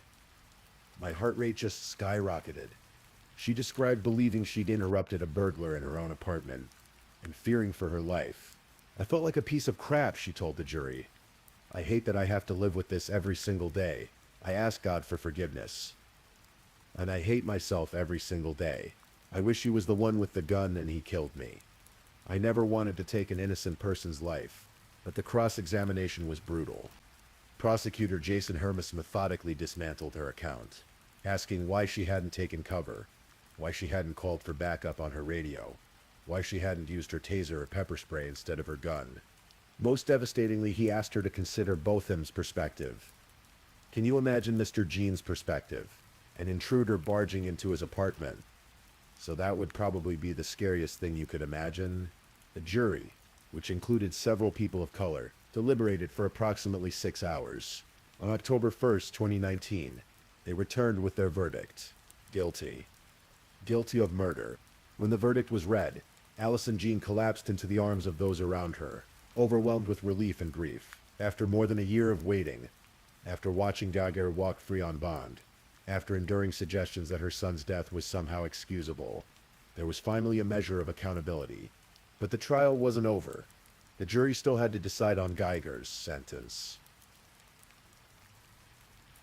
The sentencing phase of the trial revealed even more troubling information about Amber Geiger. Prosecutors introduced text messages and social media posts that showed Geiger had made racist and offensive statements. In texts with colleagues, she joked about Martin Luther King Jr.'s death. She mocked her black colleagues. She discussed a dog that a friend warned may be racist, and she found this amusing. She shared a meme that read, "The NFL died of colon cancer," in reference to Colin Kaepernick's protests against police brutality. These messages painted a picture of someone with deeply problematic views about race, and they raised questions about whether racial bias had played a role in how quickly she'd perceived Botham as a threat. Geiger's former supervisor, Sergeant Robert Watson, testified about an incident where Geiger had allowed a handcuffed prisoner to escape from her custody and hadn't immediately reported the full details. Though Watson also said he'd found Geiger to be a generally dependable officer, the testimony suggested a pattern of poor judgment. The prosecution asked the jury to sentence Geiger to at least 28 years. The age Botham would have turned on the Sunday after the verdict. The Jean family gave victim impact statements. Allison Jean, Botham's mother, took the stand first. Her testimony was heartbreaking. "My life has not been the same," she said through tears. "It's just been like a roller coaster. I cannot sleep. I cannot eat. It's just been the most terrible time for me." She talked about her son's life, his brilliance, his faith, his dreams, and how his death had devastated their entire family. She spoke of her youngest son, Brant, who had become withdrawn and doesn't speak much anymore. Botham's sister, Elisa Finley, also testified about the loss of her brother and its impact on their family. And then Brant Jin, who was 18 years old, took the stand. What happened next would become one of the most controversial and discussed moments of the entire trial. Brant looked directly at Amber Geiger and spoke from his heart. "I don't want to say twice or for the 100th time, I love you as a person," he began. "I don't wish anything bad on you." He paused, gathering his composure. "I speak for myself, not even for my family," he continued. "But I know that if you go to God and ask him, he will forgive you. I love you just like anyone else, and I'm not going to hope you rot and die." The courtroom was silent except for the sound of people crying. "I personally want the best for you," Brant said. "I wasn't going to say this in front of my family. I don't even want you to go to jail. I want the best for you because I know that's exactly what Botham would want for you. Give your life to Christ. I think giving your life to Christ is the best thing Botham would want for you." Then Brant Jean did something no one expected. He looked at Judge Tammy Kemp and asked, "Can I give her a hug, please?" The judge paused for just a moment, then nodded her permission. Brant stepped down from the witness stand. The Geiger, crying, hesitated for just a second before rushing toward him. They embraced in the middle of the courtroom, holding each other for nearly a full minute. Twice they started to pull apart, but then hugged again. Sobs echoed through the courtroom. When they finally separated, Brant returned to his seat. His father, Bertram, smiled and gave his son a thumbs up. His mother, Allison, was in tears. But there was another extraordinary moment still to come. After the jury was dismissed and Geiger's family had left, Judge Tammy Kemp did something unprecedented. She left the bench, walked over to the Jean family, and hugged each of them. "I'm so sorry," she told them. "I'm so sorry for your loss. Thank you for the way you modeled Christ," she said to Allison Jean. Then the judge disappeared through a door behind her bench. When she returned, she was carrying something, her personal Bible. Judge Kemp walked over to where Amber Geiger sat and handed her the Bible. She opened it to John 3:16 and told Geiger, "You start with this." Then Judge Kemp hugged Geiger as well. They whispered to each other words that only they could hear. "You haven't done so much that you can't be forgiven," the judge told Geiger. You did something bad in one moment in time. What you do now matters. On October 2nd, 2019, after deliberating for about an hour, the jury announced Amber Gager's sentence, 10 years in prison. The sentence could range anywhere from 5 to 99 years. 10 years, with the possibility of parole after serving just 5, struck many as extraordinarily lenient for the murder of an innocent man in his own home. The penalty range for murder in Texas was 5 to 99 years. The jury had chosen something close to the minimum. Reactions were mixed and often fell along racial lines. Some people, including prominent figures like Senator Ted Cruz and former UN Ambassador Nikki Haley, praised Brandt Jean's act of forgiveness as an inspiring demonstration of Christian love and grace. Others were troubled and angry. They saw the hugs both from Brandt and from the judge as yet another example of black people being expected to immediately forgive white people who harm them rather than being allowed space to grieve and demand justice. Jamar Tisby, an African-American historian and writer, captured this perspective. Black people, when they experience injustice, there's almost an expectation that we will immediately forgive and therefore can sort of move on. So I think a lot of people are reacting that we have a right to be angry, a right to grieve, and a right to want justice.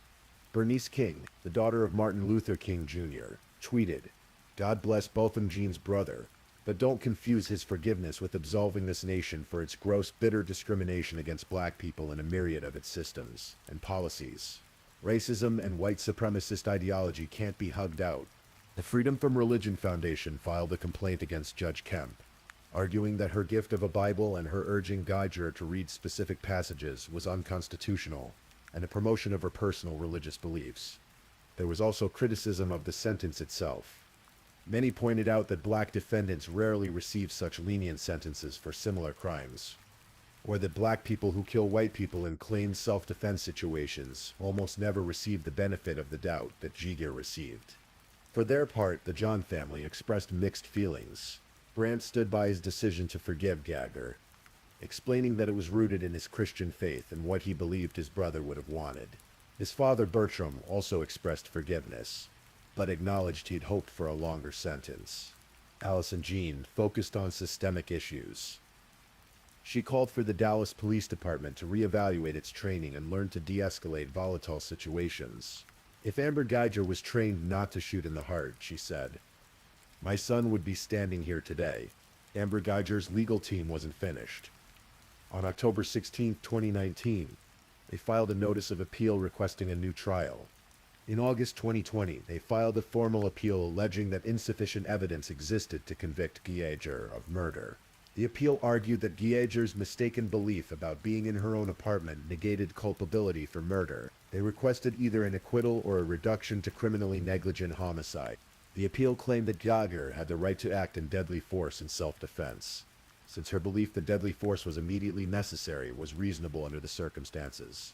They argued she simply missed the clues that she was entering the wrong apartment, and that Jean's door malfunctioning and the apartment building's absurd design and incompetent management were partially to blame. The appeal mentioned that of the 349 residents in the building, they had interviewed 297, of those 71 who lived on Geiger's, and Jean's floors allegedly said they had walked to the wrong apartment on the wrong floor at some point. On August 5, 2021, the Fifth Court of Appeals of Texas issued its decision. They unanimously upheld Geiger's murder conviction. The court ruled that the jury verdict was reasonable and that Geiger's own testimony supported the murder charge. Interestingly, the court withdrew this opinion on November 17, 2021, but then reissued a very similar opinion again upholding her conviction. They stated that her defense that she had unknowingly entered the wrong apartment did not justify a lesser charge. Geiger appealed to the Texas Court of Criminal Appeals, the highest criminal court in the state. That appeal was also denied. In March 2022, the United States Supreme Court declined to hear her case, exhausting her appeals. Meanwhile, Botham's death had sparked legislative action. Texas State Representative Carl Sherman sponsored House Bill 929, known as the Botham-Jean Act, to enhance police accountability. The act made it illegal for police to disable body cameras at any time during their active participation in an investigation. It also required that law enforcement policies regarding body cameras include specific stipulations about collecting cameras and recordings as evidence. The Botham Jean Act took effect in September 2021, on what would have been Botham's 30th birthday. Amber Geiger was imprisoned at the Patrick O'Daniel unit in Gatesville, Texas. Under Texas law, she would become eligible for parole after serving half of her 10-year sentence. That date came on September 29th, 2024. What would have been Botham Jean's 33rd birthday. The timing was cruelly ironic. More than 6,000 people, including Botham's family and the Dallas County District Attorney, signed an online petition opposing Geiger's parole.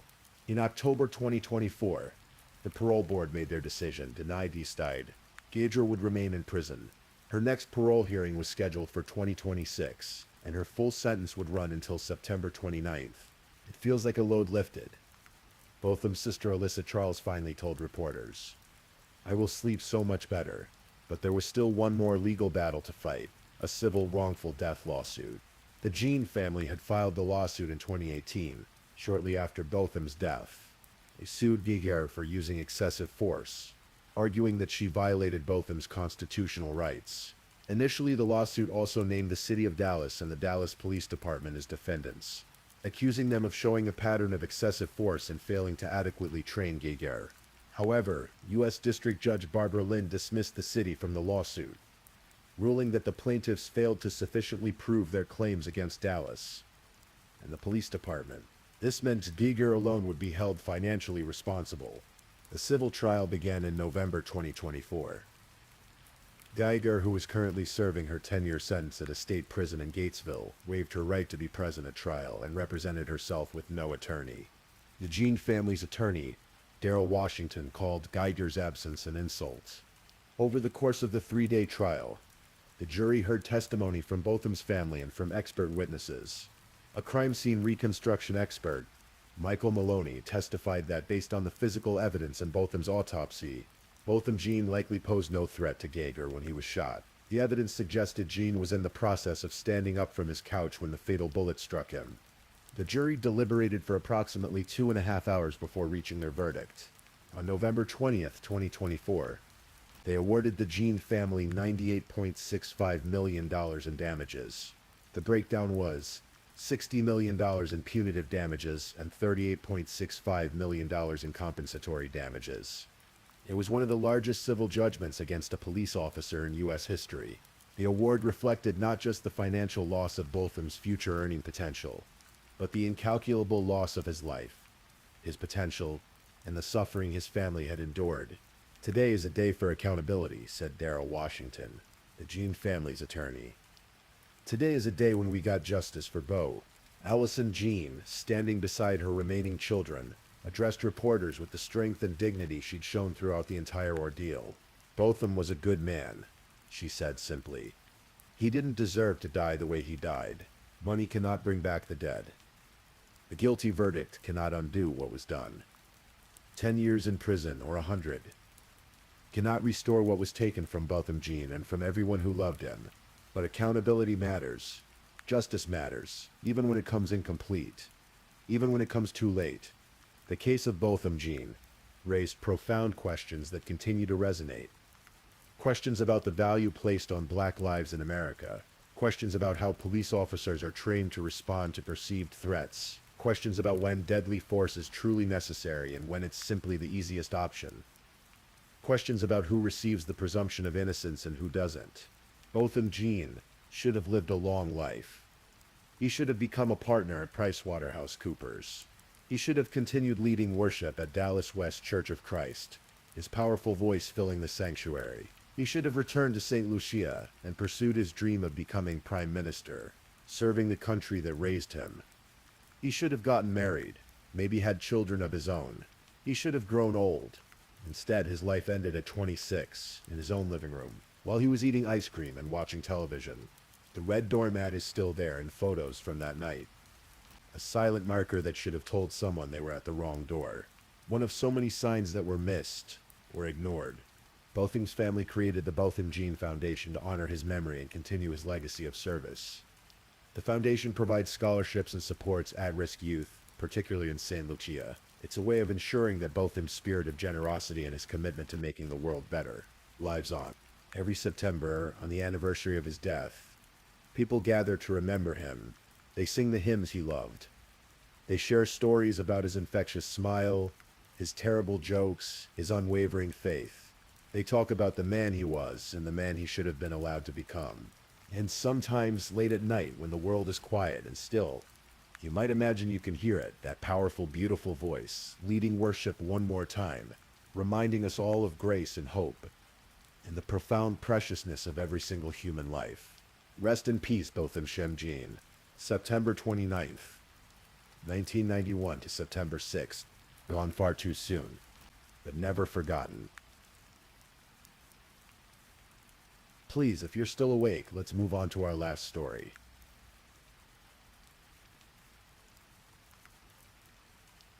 Story 5. In the cold winter of 1992, in the industrial sprawl of Greater Manchester, England, a 16-year-old girl named Suzanne Capper was searching for something most of us take for granted. She wasn't looking for wealth or fame. She wasn't chasing dreams of grandeur. Suzanne Capper was simply looking for a place where she belonged. A place where someone might care about her, where someone might love her. What she found instead was a nightmare that would shock even the most hardened detectives in Britain. A crime so brutal that investigators would compare it to the atrocities committed by the infamous Moors murderers. This is the story of Suzanne Capper, a girl who wanted nothing more than to be loved, and the week in December that would end her young life in unimaginable horror. Suzanne Jane Capper was born in January 1976 in Manchester, England. From the very beginning, her life was marked by instability and the absence of the one thing she craved most: unconditional love. She never knew her biological father, that empty space in her life, that missing piece of the puzzle that tells a child they are wanted and valued, would shape everything that came after. Her mother, Elizabeth, eventually married a man named John Capper, and for a while young Suzanne had something resembling a stable home. Those who knew her during these years described her as high-spirited and well-mannered, a polite girl who would help her stepfather around the house without being asked. She had a gentleness about her, a quality that should have been nurtured and protected. But when Suzanne was 14, her mother and stepfather separated, and that fragile stability crumbled. The divorce didn't just end a marriage, it fractured Suzanne's world. She bounced between her mother's house and her stepfather's, never quite settling, never quite finding that sense of home she desperately needed. Her older sister Michelle stayed with their stepfather John, and so did Suzanne, at least when she could. School became less important to her. She started skipping classes at most in Brook High School, her attendance growing more erratic with each passing month. The truancy wasn't rebellion, it was a symptom of a deeper problem. Suzanne was adrift, searching for connection anywhere she could find it, drifting from house to house, looking for anyone who might fill that void. Her mother would later describe Suzanne as very forgiving, perhaps too forgiving. It was a generous assessment of a girl who seemed willing to overlook almost any mistreatment, if it meant having a connection with another human being. Number 97 Langworthy Road in Moston was a small Victorian terraced house, the kind you'd find on countless streets across working-class Manchester. From the outside, it looked unremarkable, but inside, it had become something else entirely. A place where the normal rules of society seemed not to apply. The house belonged to Jean Powell, a 26-year-old woman with 3 children.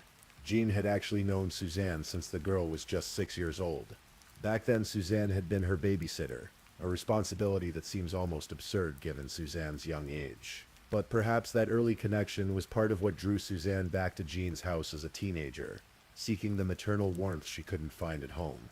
By 1992, Jean Powell's house had become a hub for drug dealing and stolen vehicles. Amphetamines were weighed out on kitchen scales in plain view. Stolen cars were parked outside, their parts traded and sold. The house drew a rotating cast of characters, people drawn to the drugs, the chaos, the absence of rules.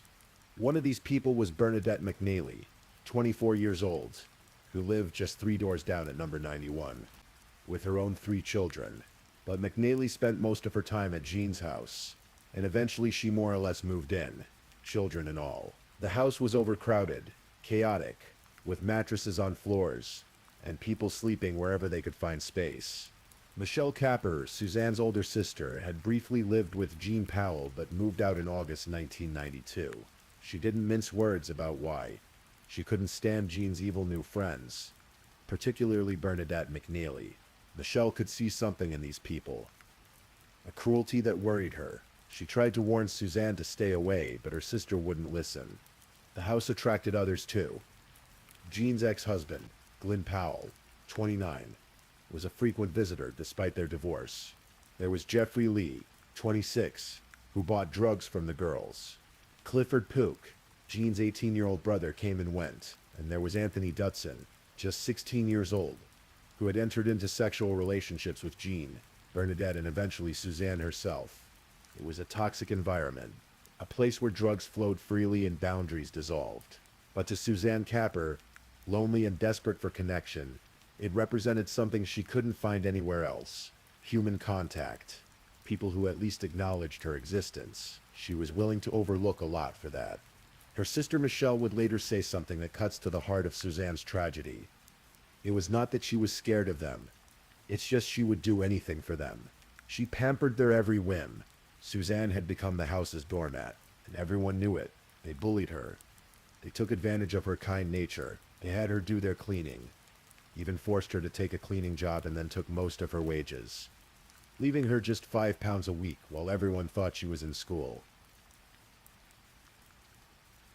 There were moments when Suzanne tried to escape, brief flashes of self-preservation that showed she understood, on some level, how poorly she was being treated. In late 1992, Jean Powell beat Suzanne badly enough that the girl went to her mother's house, desperate for help. She begged Elizabeth to let her stay overnight, to give her sanctuary from the people who were hurting her. But her mother, concerned about her new boyfriend's reaction, turned Suzanne away. Imagine that moment. A 16-year-old girl, beaten and scared, standing at her mother's door, asking for the most basic protection a parent can offer, and being refused. Suzanne walked back to John Powell's house. She had nowhere else to go. Michelle's fiancé, Paul Barlow, would later say about Elizabeth's decision, "I believe that had she done something to help Suzanne, things might be very different today. As a parent myself, I would find what Suzanne's mother did very hard to live with." But even after that rejection, even knowing that the people at 97 Langworthy Road abused her, Suzanne kept going back. Before she became involved with that group, she had no human companionship outside her family. The squalid house on Langworthy Road, for all its cruelty, represented her only source of connection to the world beyond her fractured family. It's one of the most heartbreaking aspects of this case. Suzanne was being systematically abused, but she couldn't bring herself to walk away from the only people who seemed to acknowledge her existence. In November 1992, several people in the house contracted pubic lice, in a house where multiple people shared mattresses, and where Anthony Dutson was having sexual relations with Jean, Bernadette, and Suzanne. The source could have been anyone, but they decided it was Suzanne's fault. There was also the matter of a pink duffel coat, worth about £60. Bernadette McNeely convinced herself that Suzanne had stolen it, though there's no evidence this was true. And then there was an incident at one of the house's drug-fueled parties in late November. Suzanne and Jane had met a man named Mohammed Yusuf, and according to Jean, Suzanne had suggested that Jean sleep with him. Jean claimed she gave Suzanne a good hiding for trying to make her go with an Arab. A beating severe enough that Suzanne allegedly told neighbors Jean had tied her up and held her for 4 days. No one believed Suzanne's story. These were the grievances that would seal Suzanne's fate. An infestation that could have come from anyone, a missing coat, and a perceived insult. Trivial things. Things that in any reasonable world would result in an argument at worst. Maybe the end of a friendship, but this wasn't a reasonable world. The cumulative effect of these petty accusations brought Suzanne into contempt in the eyes of the group. And that contempt began to curdle into something far darker. On the evening of December 7, 1992, John Powell and Bernadette McNeely knocked on the door of John Capper's house, where Suzanne was staying. They told Suzanne there was going to be a party at John's house. Better yet, a boy Suzanne fancied would be there. He wanted to see her. For Suzanne, still craving acceptance and affection. Still hoping these people might be real friends despite everything. It was an invitation she couldn't resist. She left with Jean and Bernadette, walking the short distance back to 97 Langworthy Road. There was no party. There was no boy. It was a lie. A carefully laid trap. The moment Suzanne stepped through the door, Glenn Powell and Anthony Dutson grabbed her and held her down. The group was high on amphetamines, their inhibitions stripped away, their cruelty unleashed.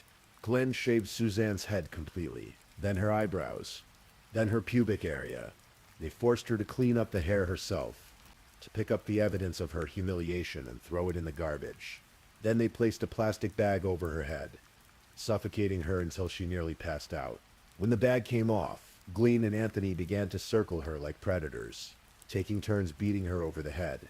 When she fell to the floor, Jean and Bernadette took over, kicking her repeatedly, then striking her with a meter-long piece of wood and a belt. That first night they locked Suzanne in a cupboard. She cried and moaned through the night, the sounds of her distress echoing through the house. Shane's children could hear her. Bernadette's children could hear her. Everyone knew what was happening. The next day, December 8th, they moved Suzanne to Bernadette McNeely's house at number 91, which had been largely abandoned but still had electricity and heat. The children at John's house had been asking too many questions about the crying coming from the cupboard. At the new location, there would be no children to witness what was about to happen. What occurred over the next 7 days represents some of the most sadistic cruelty in British criminal history. Suzanne was taken upstairs to a room where an old bed frame had been turned upside down. They shackled her to it, spread eagle, using chains and ropes. They stuffed socks in her mouth to muffle her screams. And then they began. They beat her repeatedly with whatever was at hand. Wooden spoons, belts, their fists and feet. They burned her face and body with lit cigarettes, leaving dozens of small circular scars across her skin. They injected her with amphetamines, forcing the drugs into her system, keeping her in a state of artificial alertness so she couldn't escape into unconsciousness. Throughout it all, they played audio on repeat through headphones clamped to her head, a tape of Chucky from the horror movie Child's Play 3, the doll's voice repeating over and over, "I'm Chucky, wanna play?" mixed with rave music turned up to maximum volume. For hours, for days. A psychological torture designed to break whatever remained of Suzanne's mind. Suzanne was not allowed to use a bathroom. She was forced to lie in her own urine and feces as the days wore on. The smell eventually became unbearable, even to her captors. Their solution was not to show mercy or to let her clean herself properly. Instead, they dragged her to a bathtub and filled it with concentrated disinfectant. Then they scrubbed her with a yard brush, pressing hard enough to remove layers of skin. Suzanne screamed in agony as the harsh bristles tore away her skin and the chemicals burned the raw flesh beneath. At some point during that week, Clifford Pook arrived at the house. When he saw Suzanne's condition, rather than helping her or calling for help, he decided to join in the torture. He found a pair of pliers. He ordered Suzanne to open her mouth. He told her almost casually that he was going to rip her teeth out. He placed the pliers on one of her front teeth and began hitting her mouth, trying to get a better grip. When he finally got the pliers properly positioned, he pulled the tooth snapped in half. He hit her mouth some more, then pulled again until finally there was a sickening crack and he held the tooth in his pliers. A macabre trophy. He did the same to another tooth. Police would later find both teeth at his house, kept like souvenirs. Anthony Dutson, who witnessed this, would later tell police. He told her to open her mouth. He said, "Right, I'm gonna rip your teeth out." He started hitting her teeth with the pliers. He pulled Suzanne's head forward until there was a snap and he had the tooth in the pliers. He did the same again and he was laughing. At one point, an 18-year-old named David Hill was asked to house sit at the location. He heard shouting and went to investigate. He found Suzanne tied to the bed, bound and gagged. She saw him and through whatever means she could, pleaded with her eyes for him to help her.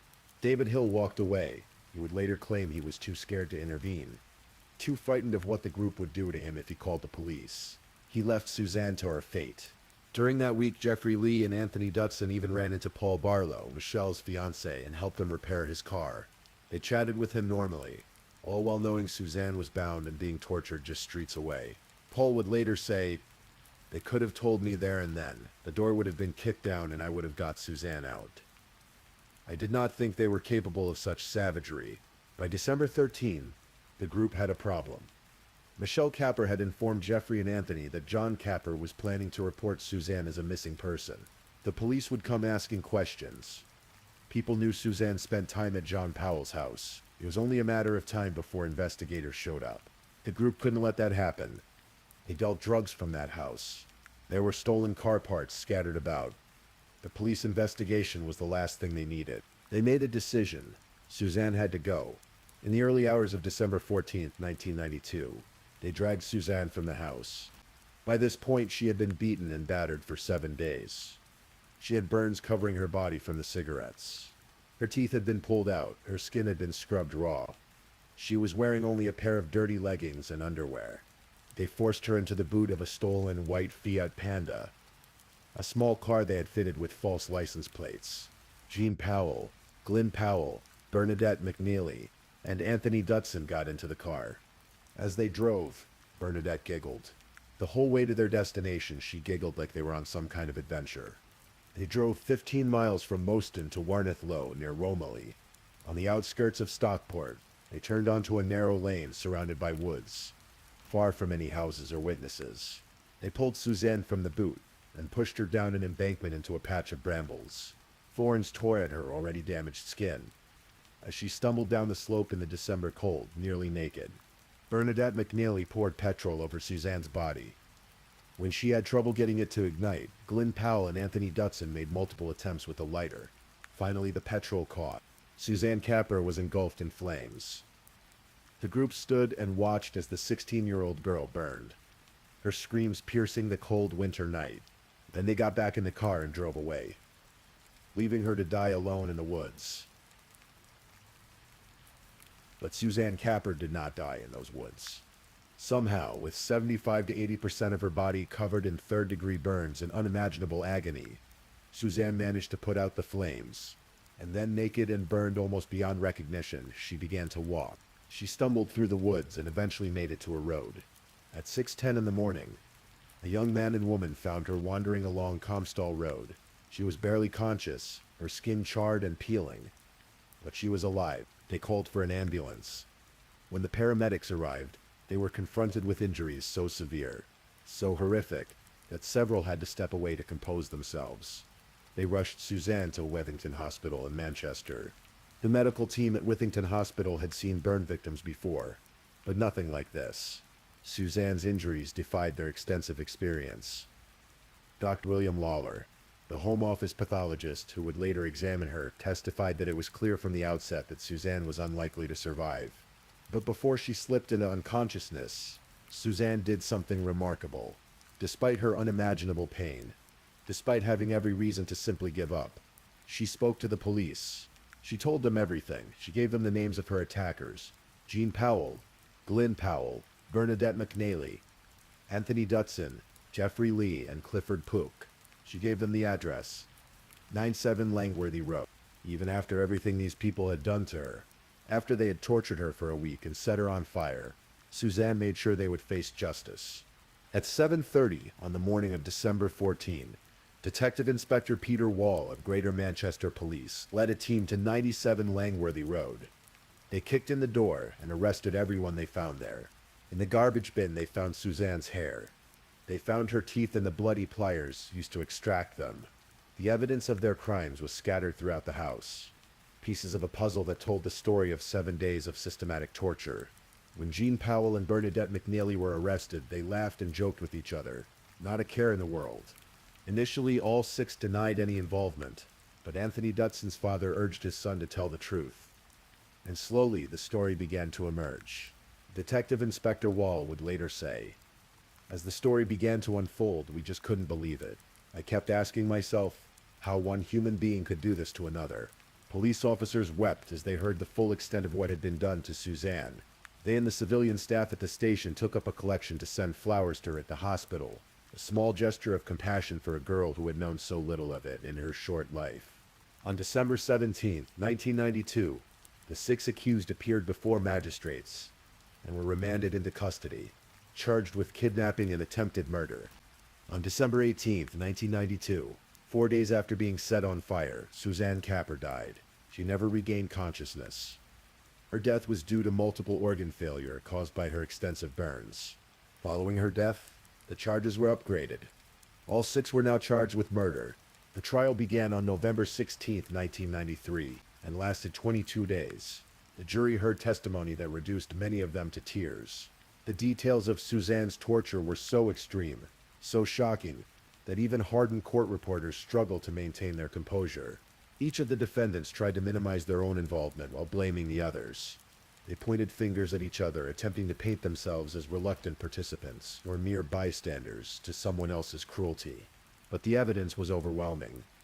The physical evidence from the house, the testimony of Anthony Dutson, and most powerfully, Suzanne's own words before she died, naming each of her attackers. It took the jury just under 10 hours to reach their verdict. Jean Powell, Bernadette McNally, and Glyn Powell were found guilty of murder and sentenced to life in prison with a minimum term of 25 years. Anthony Dutson, who was only 16 at the time of the murder, was convicted of murder and sentenced to serve a minimum of 18 years. Clifford Pook was found guilty of false imprisonment and sentenced to 15 years. Jeffrey Lee was also convicted of false imprisonment and sentenced to 12 years.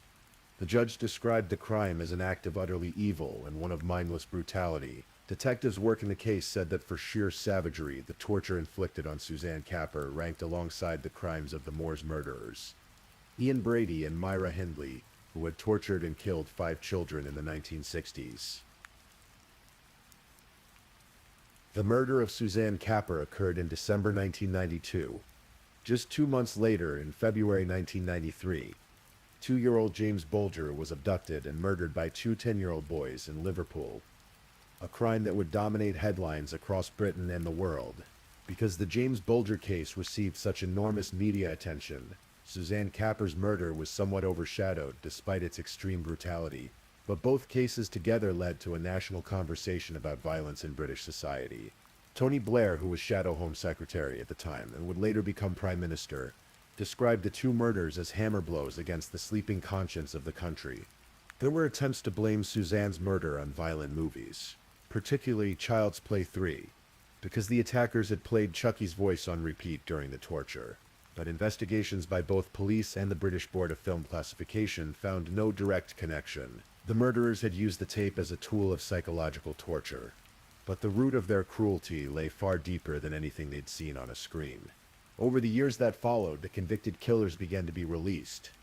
Jeffrey Lee had his sentence reduced from 12 to 9 years, and was released in 1998 after serving only 6 years. Clifford Pook was released in May 2001 after serving 9 years. Anthony Dutson had his minimum tariff reduced to 16 years, and was released in 2013. Bernadette McNally had her sentence reduced by 1 year after a judge ruled she was a model prisoner filled with remorse. She was paroled in 2015 after serving 22 years. Jean Powell, who had adopted the surname Gillespie, was released in 2017. And finally, Glyn Powell, the last of the 4 convicted murderers to remain in prison, was granted parole and released in 2020. All 6 people who tortured Suzanne Capper are now free. Suzanne Capper was meant to move in with her mother on Christmas Eve 1992. Her mother had finally gotten a new flat ready, and there was going to be a place for Suzanne, a chance for a fresh start. She never made it. The case of Suzanne Capper forces us to confront uncomfortable questions about society, about family, about how a child can fall through so many cracks that she ends up seeking affection from people who would ultimately torture and kill her. Her mother's boyfriend wouldn't let Suzanne stay the night she came for help. The neighbors who heard her cries during that final week did nothing. David Hill, who saw her bound and gagged, walked away. People knew the house on Langworthy Road was a place of drugs and stolen goods. But no one intervened. Suzanne was failed at every turn. By her family, by the adults who should have protected her, by a society that let a vulnerable teenager drift into the orbit of predators. Her sister Michelle would later say something that haunts anyone who learns about this case. Suzanne just wanted to be loved. That's all she wanted. The most basic human need. And in searching for it, she found the worst humanity has to offer. There's no neat moral to Suzanne's story. No lesson that makes her suffering make sense. Sometimes the world is simply cruel. Sometimes people are simply evil. And sometimes a girl who wanted nothing more than to belong pays the ultimate price. Suzanne Jane Capper was 16 years old when she died. She was described as gentle, easily influenced, high-spirited, well-mannered, and forgiving. Too forgiving. She deserved so much better than she received. She deserved to be loved. Thank you for listening to tonight's true crime story. Rest peacefully, knowing that another story awaits you next time, ready to accompany you on another journey toward restorative sleep. But if you're still awake, don't forget to like and subscribe so you don't miss our next true crime stories. And until next time, stay safe and take care. Good night.